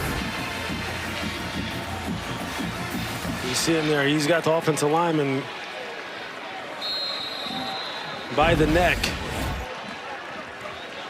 You were a defensive player. How hard is it for a It's- defense to digest a 19-play drive? It's torture, being honest with you. I mean, it's just exhausting for that to happen like that, and the football team to just really pretty much outthink you all the way down the field. And then just to put the ball in the end zone, running the football with an old-fashioned power play, that's just extra salt in the wound. For 3 yards per play to go 75 yards and then end it with a touchdown. And now they squib it from the 50-yard line, and Demarion Folks pays the price. He gets walloped inside the 20-yard line. What kind of an answer will Missouri have? It's been a long time since they've had the ball. Three schools with school returns. Each bag had a handwritten note by one of the student athletes providing words of encouragement to the young people that receive those backpacks. It's always such a big part of Bowl Week, and they do an unbelievable job here in Jacksonville at the TaxSlayer Gator Bowl of getting the two teams involved in a charitable event. That's a great job. Talk about a great job, by the way. A 19-play touchdown drive for Virginia. It's been over 45 minutes, including halftime, since Missouri last ran a play on offense. And they start with an incompletion here, intended for Kevin Coleman. So now it will be 2nd down and 10 for Mizzou at their own 19-yard line. And that ball is just late getting out of Matt Zoller's hands, and then it's too high. You've got to play on time and in rhythm. The passing game really just limiting the scope of this offense right now as far as its ability to be multiple. Now they go Wildcat. Roberts hands one. A little stutter step by Coleman. The first drive of the night was 74 yards and a touchdown, Lewis, for Missouri. Since then, before that play, they've had 77 yards of total offense. As you can see, Eli Drinkwitz just trying to figure out a way to spark this offense ever since that hot start has really cooled off. 5 drives, 92 yards, a missed field goal and 2 punts. That's not it. That's not what they're looking for. They're trying to get it going here. And they're 2 for 6 on 3rd down. Trying to keep this drive alive. 4-man rush. Zollers tipped ball. Intercepted on the carom. Emmanuel Carnley with the takeaway. And Virginia right back in business. I mean, the ball's just too late. He's telegraphing the throw, and Antonio Clary's able to get a great jump on it. Just watch him right here. He never has to take his eyes off of reading this route combination and just breaking on the football because Zollers leads him right to it. And then the ball's late. Ball gets tipped up in the air, and that's just zone coverage. Zone coverage is about your eyes, the anticipation, and getting breaks on the ball. And as secondary defenders, you're just breaking on the throw as well, hoping to get some tips and overthrows. Carnley's standing right there going, I'll take that. The offense is set up again here on the plus side of the 50 on the 35.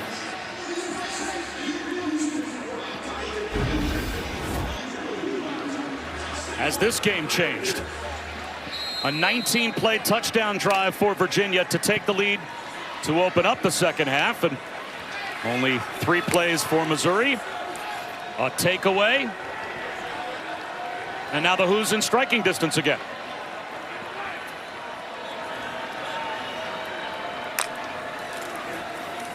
Whaley. Forced back at the line of scrimmage. Damon Wilson met him again first. But these ends can play. They sure can. I mean, they're just so athletic. They can play the run. They can rush with power. They can rush with finesse on the perimeter. But hey, hat tip again to Virginia and their play calling, just keeping this defense off balance, sprinkling in the occasional trick play, odd formation, the slowdown type of plays that make them think before reacting. Morris swings one right. Sage Ennis stepped out of bounds. Picked up close to 6. So now 10 for 16 on 3rd down are the Who's, and they've got another 3rd down and manageable. You can see they've been good on third down all year. Absolutely. And it's just been death by like 1,000 cuts here. They're just methodically taking advantage of missteps on the part of the back seven from Missouri's coverage unit, just not matching patterns, not playing with good eyes, and they're just taking those small little chunks and taking time off the clock. To the near side. Pitch and catch. Cam Ross easily picks up the first down. Chandler Morris again accurate on the move. Here's this a great combination against man coverage. It's a little pick route concept where they're able to get Cam Ross free as the slot player on the inside in that trip set out to the flat. Again, another death by 1,000 cuts. Quick throw, easy high percentage throw, and then let your guys do the rest with it with the ball in their hands. For a team that is as good running the football as Missouri is, would you ever think it'd be a double-up time of possession for Virginia? They have owned the clock. Here comes the blitz. Morris backpedaling. Morris in trouble. Avoids a sack. Heaves one right. Incomplete over the head of Eli Wood. Well, that was well done by Chandler Morris just to run away from Langdon Kitchen. Chandler had an outlet. He had Jamal Edrin sitting there as his outlet to his left. He just doesn't see him because he's got defenders in his face. That time Nicholas Rodriguez had jumped up into his line of sight. Still able to get the ball away and prevent the negative play.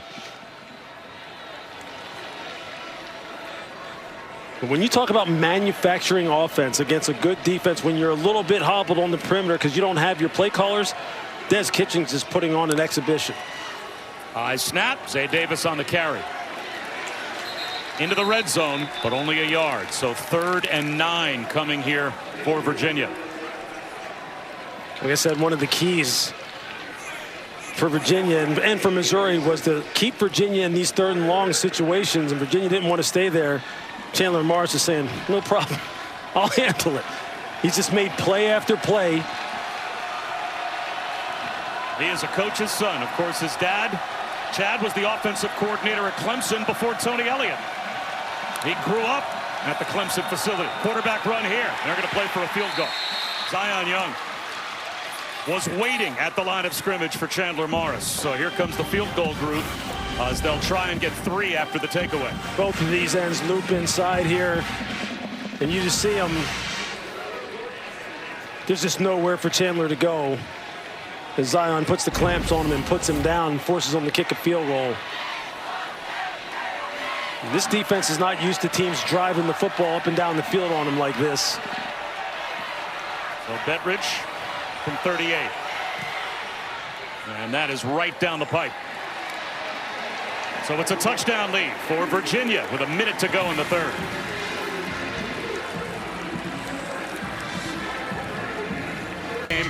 With the win they had against Texas A&M. Yeah, because those teams are built similarly as far as on the lines of scrimmage. They can control it. Marion Fogue spins out across the 25-yard line. A 19-play touchdown drive, a statement drive to start the 2nd half for UVA. We talk about playing some hard-nosed football and playing a low-scoring game. Des Kitchings is putting on a play-calling exhibition as far as manufacturing offense when his offense isn't at full strength.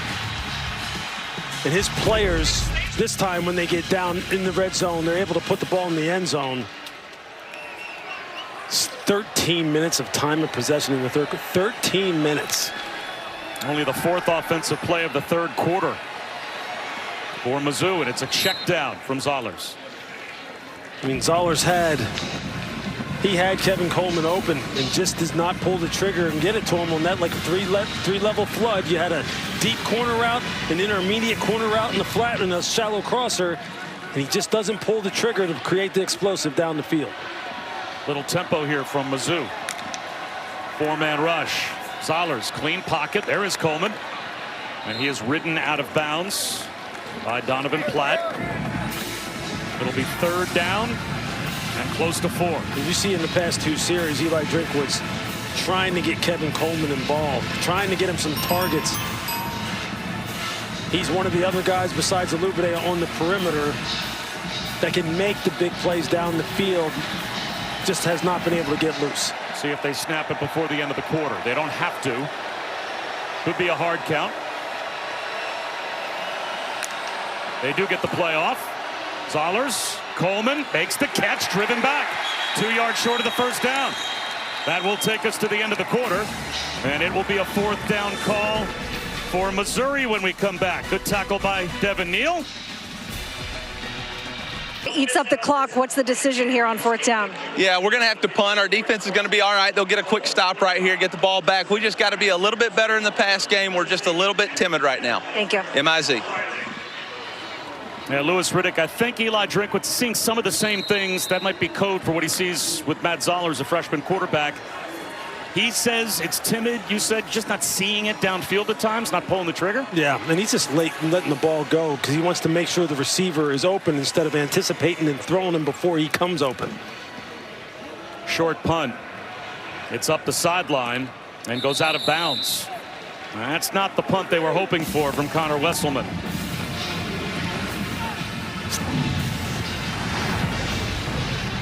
For 20 years, Allstate has celebrated every field goal and extra point made at participating universities by donating to the university's athletic scholarship fund, supporting all student athletes. Thank you to Allstate. After a 26-yard punt, Chandler Morris back to work, and he's been more efficient in the second half than he even was in the first half. And we said one of the keys to the game for Virginia would be his decision-making, taking care of the football, delivering it accurately, don't put it in harm's way. He's pretty much been lights out so far.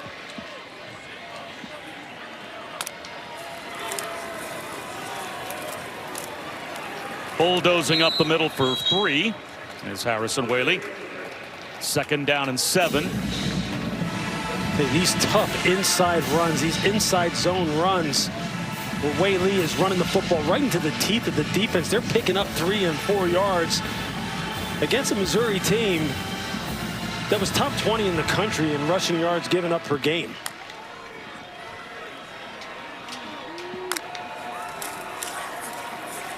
Whaley again, and this time only a yard. Now, you mentioned it, this Missouri defense this year only allowed 1,240 yards total rushing the entire season. That's the 3rd fewest that they've had in program history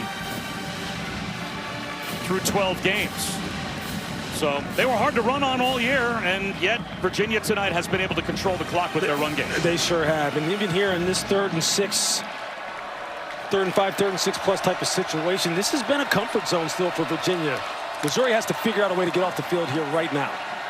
Morris on the move to the sideline, coming back to help the quarterback is Eli Wood for another 3rd down Virginia conversion. 12 yards. I mean, this is just a great route again by Eli Wood. He's got 2 feet in. I mean, that's an NFL catch. Eli Wood has been running some fantastic routes, and it's always the top of the route where he wins. The efficiency getting in and out of the break. These corners can run with him.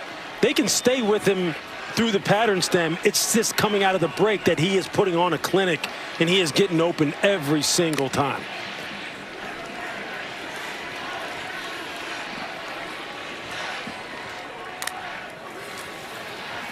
Whaley through some contact, a couple of yards. Another tackle for Nicholas Rodriguez. I mean, just watch Eli Woods. He's going to be out here to the left. He's out over here. We just can't see him right now. But you'll see him come into the screen, and just watch the efficiency with which he gets out of the break. You see him right there. You see him lower his hips, put on the brakes, and the efficiency coming back to the football. Stephen Hall had no chance. He just had no chance. He thought he was going up the field on a 9 route, a go route down the field. He just put on the brakes instantly. I mean, you just love to see good route running. You don't have to always be the fastest guy. You just have to be the most efficient guy. And Eli Wood has shown you that. Morris on a rollout. Down the sideline. Flag thrown well after he got outside the pocket behind the play. It might be Sage Ennis for holding. And if it is, this is going to put Virginia well behind the chains. Sage was lacked up with Langdon Kitchen. Number 0, offense, 10-yard penalty, 2nd down. And he just didn't let go of Kitchen. You see the right hand A lot of times, if you're faced up with the guy, they'll never call that because your hands are concealed. When a guy starts to escape you, and we talk about it all the time, when he starts to get outside your framework, that's when the referees can see it. It's as plain as day. They throw the flag.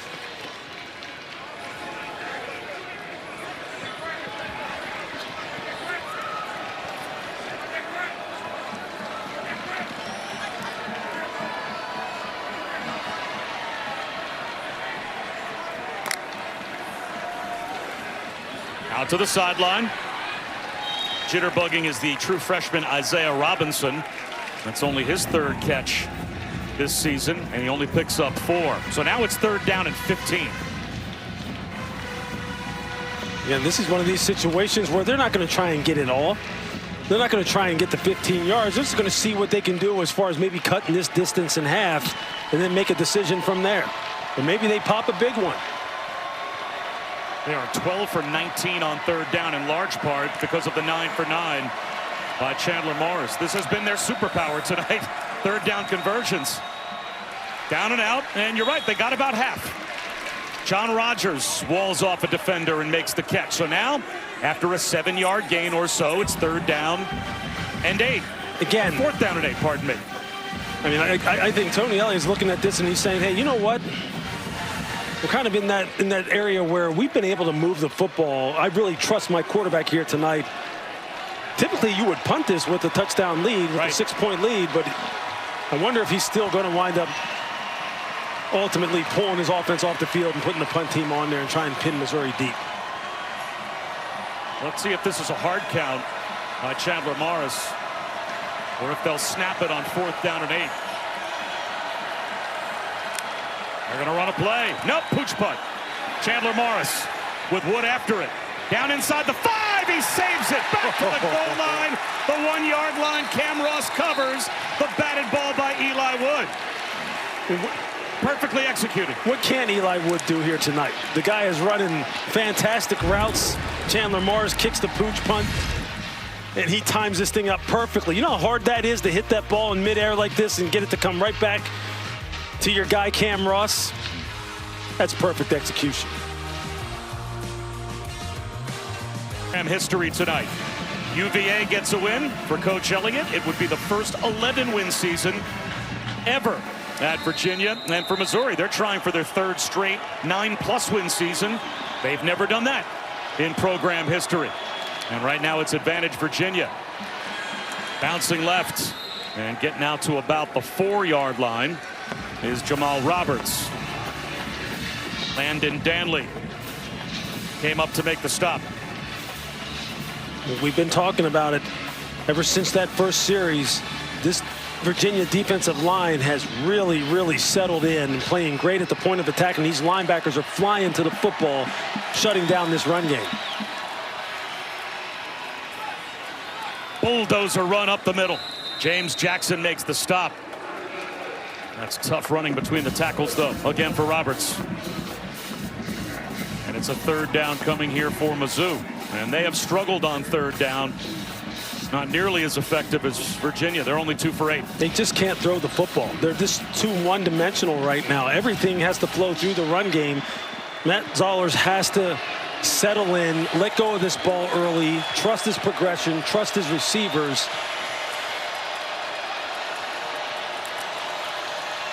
Zollers, he'll run for it himself. Out the fake toss. He might be short. Fisher K-Mac made the tackle. What a nice job by K-Mac. Nice job by the linebacker Landon Danley. They read this play perfectly. Needed to get to the 12-yard line, and it looks like the nose of the football is just short of the 12-yard line.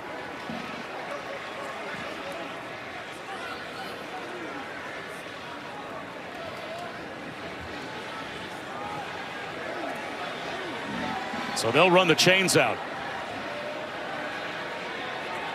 It looks like they are short, but only by inches. Nope, a little more than inches. It's more like 2 feet. If you're Eli Drinkwitz, you were in that headset and you were telling Matt Zollers right now, tell that offensive line, tell Keegan Trost, tell Curtis Pegler, we are running right behind them, and they better get us a foot. They have got to come off the football and you put the ball in the hands of your running backs and tell them we have got to be able to get a foot. Well, Ahmad Hardy's on the sideline. It's still Jamal Roberts at tailback. 4th down and less than 1. Will they snap it?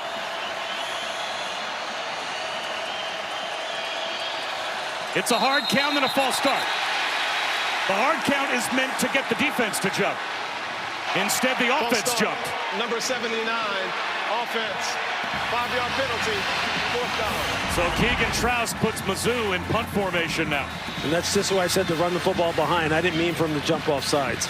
But I'll tell you what, Troust is fantastic. He is a mauler in the run game. He has had a heck of a year. A heck of a year. 2nd team Walter Camp All-American this year. He's one of the top tackles in the country. Again, tip your cap to this Virginia defense. They have really locked in on this Missouri running game. Wesselman from the end zone. A much better punt this time. Driving Ross all the way back to the 42. Up against the sideline. Nowhere to go. Boy, from the end zone for Connor Wesselman. Double the distance of his last punt. That was a great job. University of Florida for a football game, interaction at membership events. And they got to meet players and coaches before tonight's TaxSlayer Gator Bowl as well. And they will be recognized on the field. Just another great part of the TaxSlayer Gator Bowl this week. Virginia, they're only up by 6, but they have dominated time of possession. They've owned the second half, and now they've got great field position, up a score at their own 42-yard line. Toss to Zay Davis. Cuts it upfield. Picks up 4 yards. Bob Wischusen here with Lewis Riddick and Chris Budden as we approach the midway point of the 4th quarter of the TaxSlayer Gator Bowl. And boy, this is a huge possession in this game, Lewis. A field goal even on this drive for Virginia makes it a 2-score lead. And the way this game has gone, that might be impossible for Missouri to come back from. It sure might be, because they are so one-dimensional right now, and they can't get that one dimension going, that being their running game. If Virginia can get 4+ consistently on 1st down and keep it 2nd and 6, 2nd and manageable like this, you're right. They could chew up this 8 minutes in a hurry. Right up the middle. Bouncing is Whaley. A yard short of the 1st down. Another 3rd down coming here for Virginia. Their 21st 3rd down tonight. And Whaley, with a little hitch in his giddy-up, heads to the sideline. Well, Tony Elliott told us this is more or less a measuring stick game for his program. He wanted to see how they matched up, especially along the lines of scrimmage, against this SEC football team that he had a ton of respect for. And he said his defensive line has to play with pad level and footwork and physicality. And offensively, it's going to be all about decision-making. They have nailed both of those things ever since the first drive of the game. Well, they've got 7 offensive linemen, and they direct snap it to Zay Davis. And he gets another. Who's 3rd down conversion? The blocking at the point of attack. That's what it's all about. Is putting the big guys on the field and playing this game in a phone booth. Just watch the right side of the offensive line. Look at the angles that they have on the front 7 of Missouri. And then the freshman Zay Davis just getting a ton of work here tonight without Jamari Taylor in this football game. Him and Harrison Way-Lee really stepped up with this and delivered in this opportunity. They run it again with Zay Davis.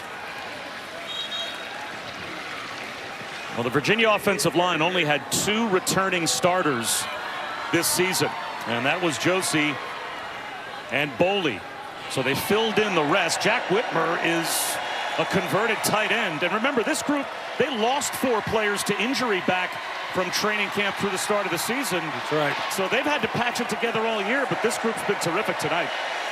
We visited Virginia back in September. It was one of the things that Tony Elliott had dreamed about, which was that the strength of this team would be the offensive line, but then they lost a lot of their heavy hitters, but they've still been able to put it together. They run it again with Zay Davis. Can Missouri get a 3rd down stop?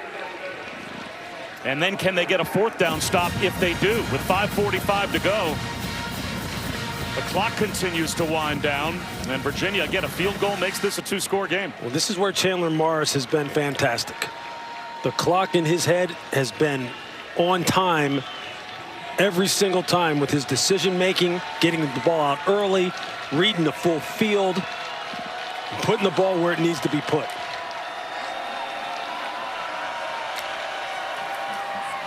They hand it off, and now they'll have another 4th down decision to make.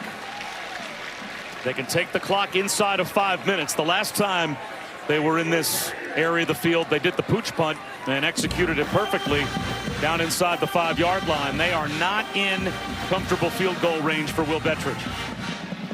There's no question Tony Elliott is now playing the clock game a little bit, not throwing the football there on that 3rd down when they've been so good. I think he just wants to keep this clock moving and try and close this game out. A hard count, and if you get Missouri to jump, that would be enough for a 1st down. 4th and 4. Morris off his back foot, incomplete. Exactly what the Mizzou defense needed. They get a takeaway on downs. Eli Wood, the intended receiver. And this time, what was it? It was Chandler Morris double clutching the football. He's not sure of where he wants to go with it, and that's something he hasn't done all night long. Big stop for Missouri. What might be the last chance for Missouri. 4.5 minutes to go, and they are down by 6. They have only run 9 offensive plays in the second half. Both of these teams have played plenty of 1-score games this season. For Virginia, they've played 4 games that have gone to overtime. 2 of those 1-score losses for Mizzou in the SEC. For the first time in a long time, here's Ahmad Hardy. That's only his 12th carry of the night, so he should be fresh for this final drive. Potentially picks up 12, and that is the record for Ahmad Hardy. He is now the all-time single-season leading rusher in Missouri history. And they go right back to him. Well, you can see 5 more yards. This offensive line is coming off the ball with some physicality and pad level now. And Ahmad Hardy, you can tell he is hitting this ball downhill with some serious authority, very decisive with his cuts. You just get the feeling he's going to break something here soon because he's done it all year long. Backing his way to about the 40-yard line, a yard short of the 1st down. You can just see these safeties now that they see that he's in the game, and they see that what they're going to try and do is just put this game in Ahmad Hardy's hands. This is where typically you have an opportunity now to go up over the top. Because if I was out there playing defense right now, I'd be like, where's 29? And my first inclination would be I need to get closer to the line of scrimmage.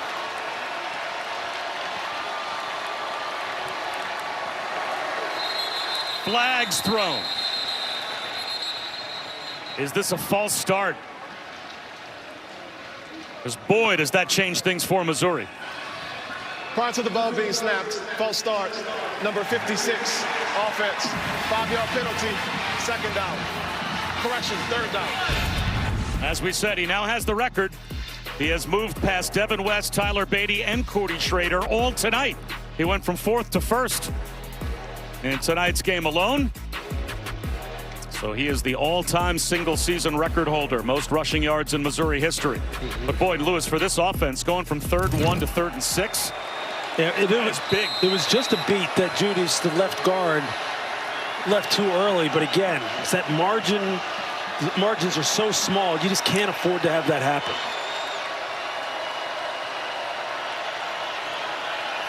Down to 2:50 to go. They'll run it with Hardy. And he runs angry for about 4 yards. Did you see how he was like 6 inches off of the ground and continuing to just push? He's just so strong in his lower half.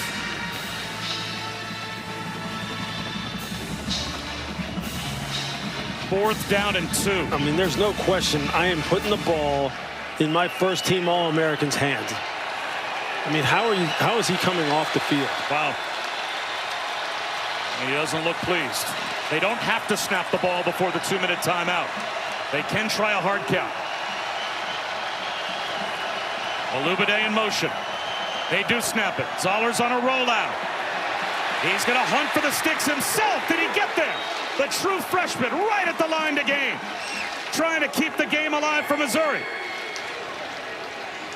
There's some celebration on the Virginia sideline. They think they've got him stopped. He's out of bounds short. If this spot holds, it's a takeaway on downs for Virginia, and Eli Drinkwitz can't believe it. He had the ball in his right hand instead of his left. You see it there as he starts to go out of bounds. Right there, his foot is out of bounds. The ball has not broken the line to gain. The ball is out of bounds. You see it, it's in his right hand. He doesn't extend it. This is going to be Virginia's football. A yard short at the 2-minute timeout. You can check out the ESPN app for the Capital One postgame immediately following tonight's TaxSlayer Gator Bowl. Timeouts available for Missouri, but they have to get a 3-and-out stop here. Zay Davis gets to the edge. That's a good start. Lassoed down after a 5-yard gain. Marvin Burks Jr. made the stop. There is timeout number 1 called by Eli Drinkwitz, but they made an announcement while we were away, Lewis, that they did review this play and accurately confirmed exactly what you said. He was short. Yeah, one, the ball's in the wrong hand if you're just trying to sell out and get this first down. And number 2, I mean, there's going to be a lot of questioning about the play call. As you can see right there, I mean, you have one of the better running backs in college football, Jamal Roberts, on the field, and then you don't have Ahmad Hardy on the football field at all. And you give the ball to your freshman quarterback.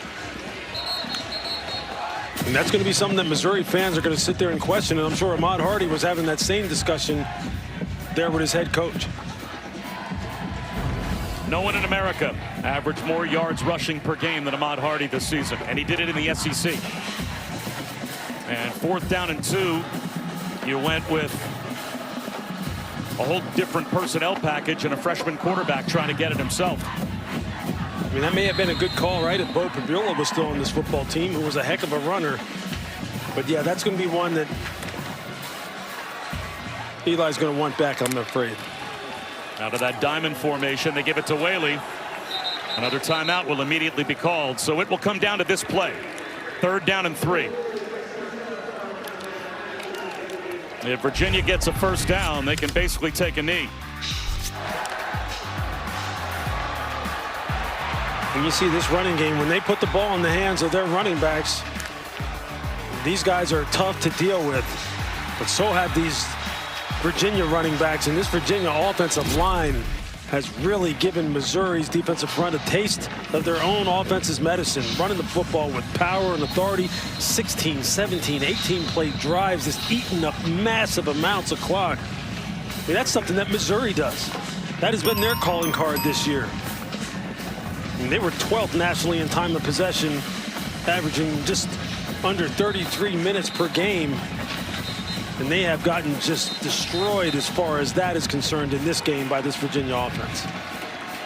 13 of 22 tonight on 3rd down is the Virginia offense. If they can get a 14th 3rd down conversion, this game would be all but over.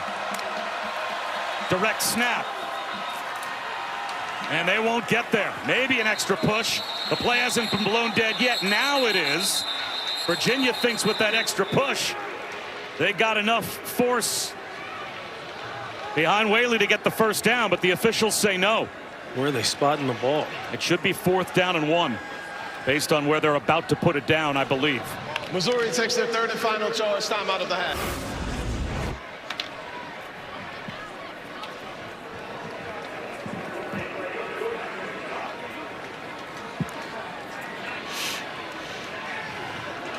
So 4th down and 1 at midfield. I would assume Virginia would probably be thinking punt. For a low-scoring game, it's been fun. Bob Wischusen here with Lewis Riddick. Chris Budden is with us as well. And the first drive of the game, the run game for Missouri comes out, dump trucks Virginia right down the field, scores a touchdown. Yeah. The Virginia defense has pitched a shutout since then, and it looks like it'll probably be in their hands one more time. Yeah, look, I mean, that was the thing that Tony Elliott told us that his defense was going to have to do. They were going to have to settle in and play fundamentally sound against one of the best running teams in college football. They've done that. He said we have to play smart, mistake-free football on offense. They've done that. And now, wow, they've made just enough plays at the most opportune times. Tony Elliott on his side of the 50, at least for now, they are lining up to go for it to try and end the game. A couple of claps. Missouri holds firm. A couple of more claps. The Mizzou defense holds their water. Now they lean forward. Is it a tush push? Will they snap the ball?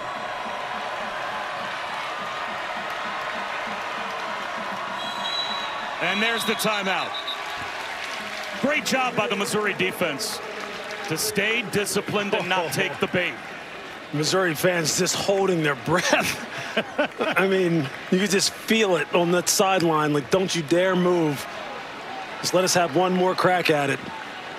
Whichever team wins this game, they'll make some program history.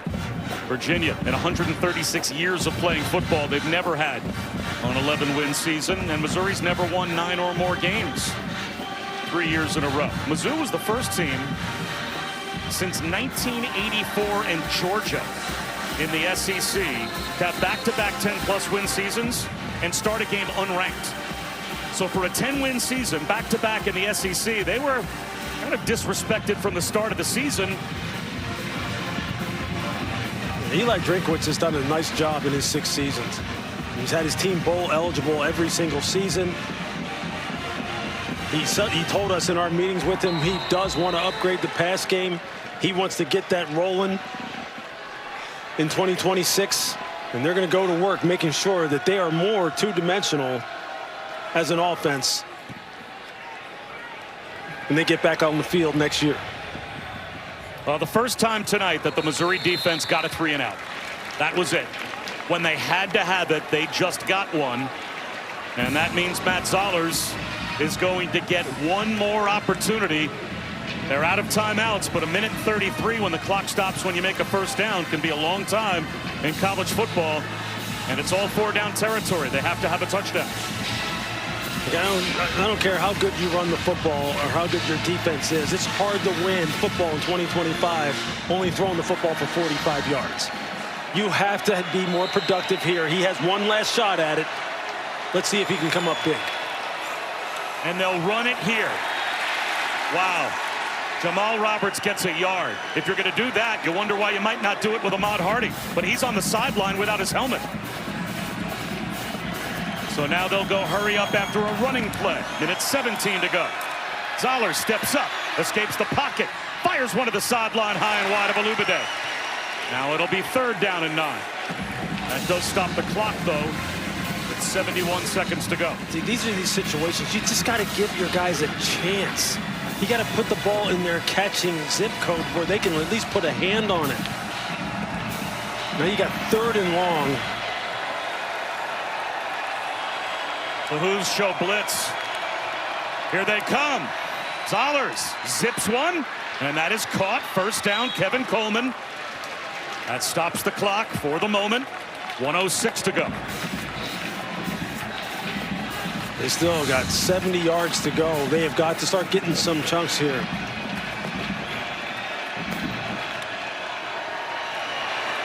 Long throw on time to the sideline. Very much keeping the game alive. Daniel Blood's first catch of the night. That's a quality throw right there from the freshman Matt Zollers. Opposite hash, that's a long throw that you have to put a lot of horsepower on, put it on a rope, and he delivers. He didn't quite get out of bounds, so the clock restarts. That's a 4-yard gain for Jamal Roberts. The clock just continuing to tick. Yeah, running plays can't be part of what they do. Needing a touchdown, they're down to 35 seconds. Olubide scoops it up. And it is a 1st down. He was in bounds, so the clock stops. They have to get set. 32 seconds to go and be ready to snap it. 4-man rush. Zollers down the sideline to Olubade. They're in business. That's a big time hole shot against this inverted kind of cover 2 look. He puts it right where it needs to be against their big playmaker and freshman to freshman. This almost feels for Virginia like a basketball timeout trying to stop a run. I mean, you got to see this throw from the sky cam. I mean, just look at the hole he has to fit this thing into, and he puts it on a rope. That's a lot of arm strength. Puts it on his back shoulder so he can step right out of bounds. That's a big-time throw. Big time. You can see his facial expression. He knows he has to put everything into that to get that ball in there. We saw him come off the bench against Vanderbilt when Bo Pribula got hurt, and he ripped some throws in that game. His talent is tantalizing. You can see those throws are there. Can he make a couple more and possibly pull this one out of the fire for Missouri? The confidence is a momentum-oriented thing, man. And you can tell that Matt Zollers is feeling it now, where he was shaky for 2.5 quarters, 3 quarters of this game. No timeouts, 26 seconds. He's going to lob one. Front right pylon. Out of bounds and incomplete for Olubade. And Olubade hoping for a flag. Emmanuel Carnley had a man-for-man up against the sideline.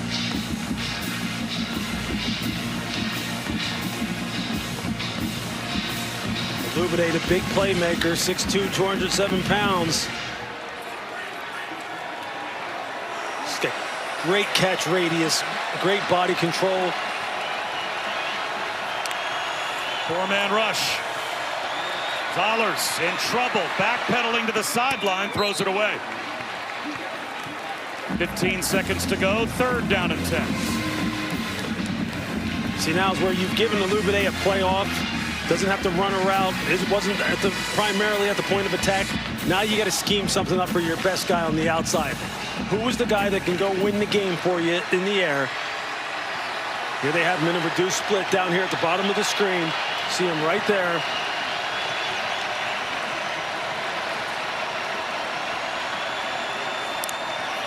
The Who's bring a 5-man rush. Zollers out of the pocket. In trouble. Can't take a sack. Heaves it out of bounds over the top of Coleman. Daniel Rickard put the pressure on. He got outside the tackle box and was able to avoid intentional grounding, and he might be hurt. He's going to pop right back up. And he took a heck of a hit, and you're going to see his head snap back and hit the ground. Right there. I mean, that immediately grabs his helmet. That whiplash effect. Now, the officials have the ability to remove a player if they fear there might be a head injury. If you do that, they'd be bringing a walk-on backup quarterback off the bench. 8 seconds to go. It looks like they're sending Zollers off the field. They saw what you saw, Lewis. That mid snap to the field, and they're worried about a head injury.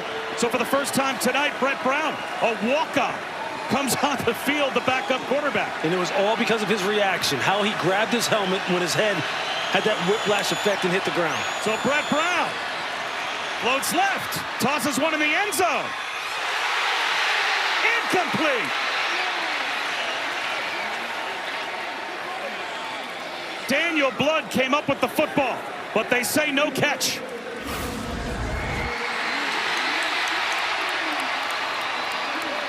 He gets both hands on it. He has it. He has it. And then, who is it but Devin Neal, who gets that right hand in there and creates the PBU. What a big-time play by Devin Neal. This was going to be a touchdown. This was going to be, his right foot had come down inbounds. Instant replay. It's 1st down, Virginia. Look at the right hand of Devin Neal. That's textbook. That's how you punch the pocket and finish the play and create the PBU. Spectacular, spectacular defensive back play. Spectacular to save the game from going into possibly either overtime or an outright win for Missouri. Well, you feel for Zollers, too, having to come off the field and not have a chance to be the player out there with the game in your hands to throw that last attempt. but it is a win for Virginia. A knee taken by Chandler Morris, and they win the TaxSlayer Gator Bowl. First time in program history. It's an 11-win season for the Hoos. 136-year program history. That's a long time. And that's a heck of a season by this Tony Elliott-led football team. They have to be sitting there now thinking, I know Tony Elliott didn't come across as a guy who reflects a lot on negativity and or missed opportunities, but man, you would have loved to have seen this team in the college football playoffs had they been able to finish the job in the ACC title game. And you were just looking, I believe, at tonight's Capital One player of the game, and why not? Chandler Morris. He didn't put up insane numbers, didn't even throw for 200 yards, but 10 for 10 on third down. He made every big throw when he had to keep drives alive. Yeah, and I know a lot of times we get caught up in raw statistics and just how big they look. That was exactly what Tony Elliott wanted from him. It was one of the things he laid out to us. Decision-making was going to be critical. Chandler nailed it. We will step aside for a couple of minutes, and when we come back, we'll hand out some hardware. The TaxSlayer Gator Bowl trophy belongs to Virginia. They'll get it in a moment. The first time tonight we saw Brett Brown, a walk-on backup quarterback, was on the last play of the game. Matt Zollers taken off the field for potentially a head injury. And Lewis, this puts the backup quarterback out there to heave one into the end zone. It was a great throw. It surely was. And Daniel Blood had his hands on it, and he would have been in bounds, and it would have been a spectacular finish for this Missouri football team potentially and win the game on the last play. But Devin Neal, we got to talk to him this week. He was so grateful for the season that they had, and he wanted to continue to work on his craft as far as his footwork and his playmaking ability in the back end. Look at that right hand. He times it perfectly. As a former safety, you can't do it any better than that. You absolutely cannot do it any better than that. You practice those kind of drills all during camp, every week during the season, finishing on the football. PBUs, ball disruption as a defensive back is critical. Devin Neal comes up with a game-saving play. And Chandler Morris, as we showed you, 10 for 10 on third down. When he needed to come up big, situationally he did. This is how fast the ball was out early. He was on it right from the very beginning, putting the ball in perfect placement and just methodically moving the football down the field. There you see him, just full field reads. I mean, Eli Wood had a great night. Jamal Edrin had a great night. I mean, Eli Wood put on a route running clinic. He really did. And he picked up right where he left off in the ACC title game, where he basically saved that game for Virginia with that spectacular catch at the end of regulation. And he carried it right over into this football game. And Tony Elliott told us he practiced his football team hard. Yeah. They came down here with an intent to finish this season off. But his players weren't that happy about it. Yeah, he said his players were angry because he put them in full pads for a couple of practices leading up to this game. It paid off. Yeah, absolutely. So it looks like Chris Budden is ready to go, and she's going to help present the trophy. We want to start first by thanking all of the fans who came down here to Jacksonville, and thank you to both teams, Missouri and Virginia, for giving us such a competitive and exciting game. So thank you guys, everyone, for coming to the TaxSlayer Gator Bowl. All right, now, I want to introduce Jamie Sachs. He's the TaxSlayer CEO. He's going to present the MVP trophy. Thank you very much. On behalf of TaxSlayer, I'd like to congratulate both teams for an excellent game, and I'd like to provide the MVP trophy to Chandler Morris. Thank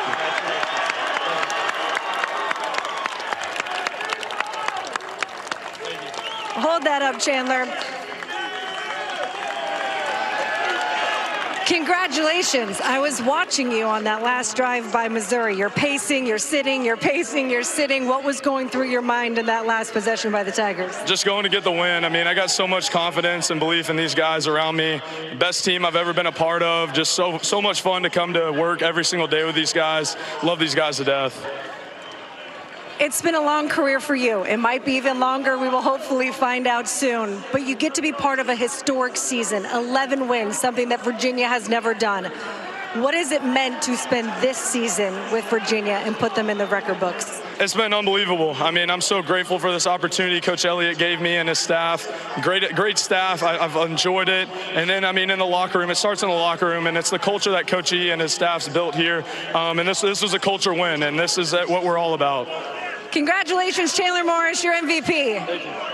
And now to present the Ash Verlander Champions Trophy, Tax Slayer Gator Bowl chairman, Sarah Pomposo. Sarah?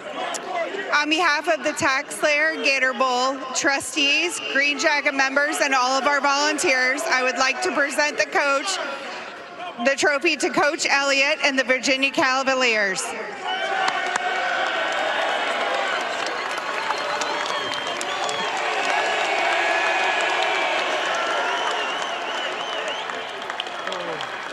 Coach, congratulations. I want to start with the kid next to me who's walking off the stage. You've known him for a long time, since he was a kid. He helped lead this program to 11 wins. What's it been like to coach Chandler Morris? First of all, I got to give all the glory to God. Without him, this wouldn't be possible. But to Chandler, he's a winner, he's a competitor, and he believed in me, which means the most. And then he came here and he created that same belief in our locker room, so we wouldn't be here without him. 11-win season goes in the record books for the University of Virginia, and it wasn't always easy. Some early injuries, particularly up front to the offensive line, but you guys battled through, and you battled back after the ACC championship. What has it meant to be a part of this season with Virginia? Oh, look at them guys over there. Look at those smiles. That's what it's all about. Unbelievable leadership from the top down, complete buy-in. They believed when everyone said they couldn't. They were picked to be 14 out of 17 in the ACC. They believed that they could earn their way to Charlotte. Came up a little bit short. They wanted to be the best team ever in school history, the first team to win 11 games. And really, they've really revived me as a coach. Man, they brought the fun back. It's been a lot of football in Charlottesville. What was it about the makeup of this team that brought them to 11 wins? Team. They were a team. They really came together and put personal goals aside. We had great leadership, and they had unbelievable commitment. And that was our motto all year long, TLC to CLT, and it got us to CLT. We came up a little bit short, and then it transitioned TLC forever. And now this team will be remembered forever. Congratulations, Tony Elliott, your Virginia Cavaliers on the win, and an incredible season capped off with a win here at the Tax Slayer Gator Bowl. Bob? Thank you. Thank you so much. Congratulations indeed, as Virginia wins the Tax Slayer Gator Bowl. 13-7 is your final. They give up a touchdown on the opening drive of the game, and their defense pitches a shutout the rest of the way. For Chris Budden and Louis Riddick, I'm Bob Wischusen. Thanks so much for watching. We say so long from Jacksonville. Let's head back to the studio and Kevin Nagandi. Bob, thank you.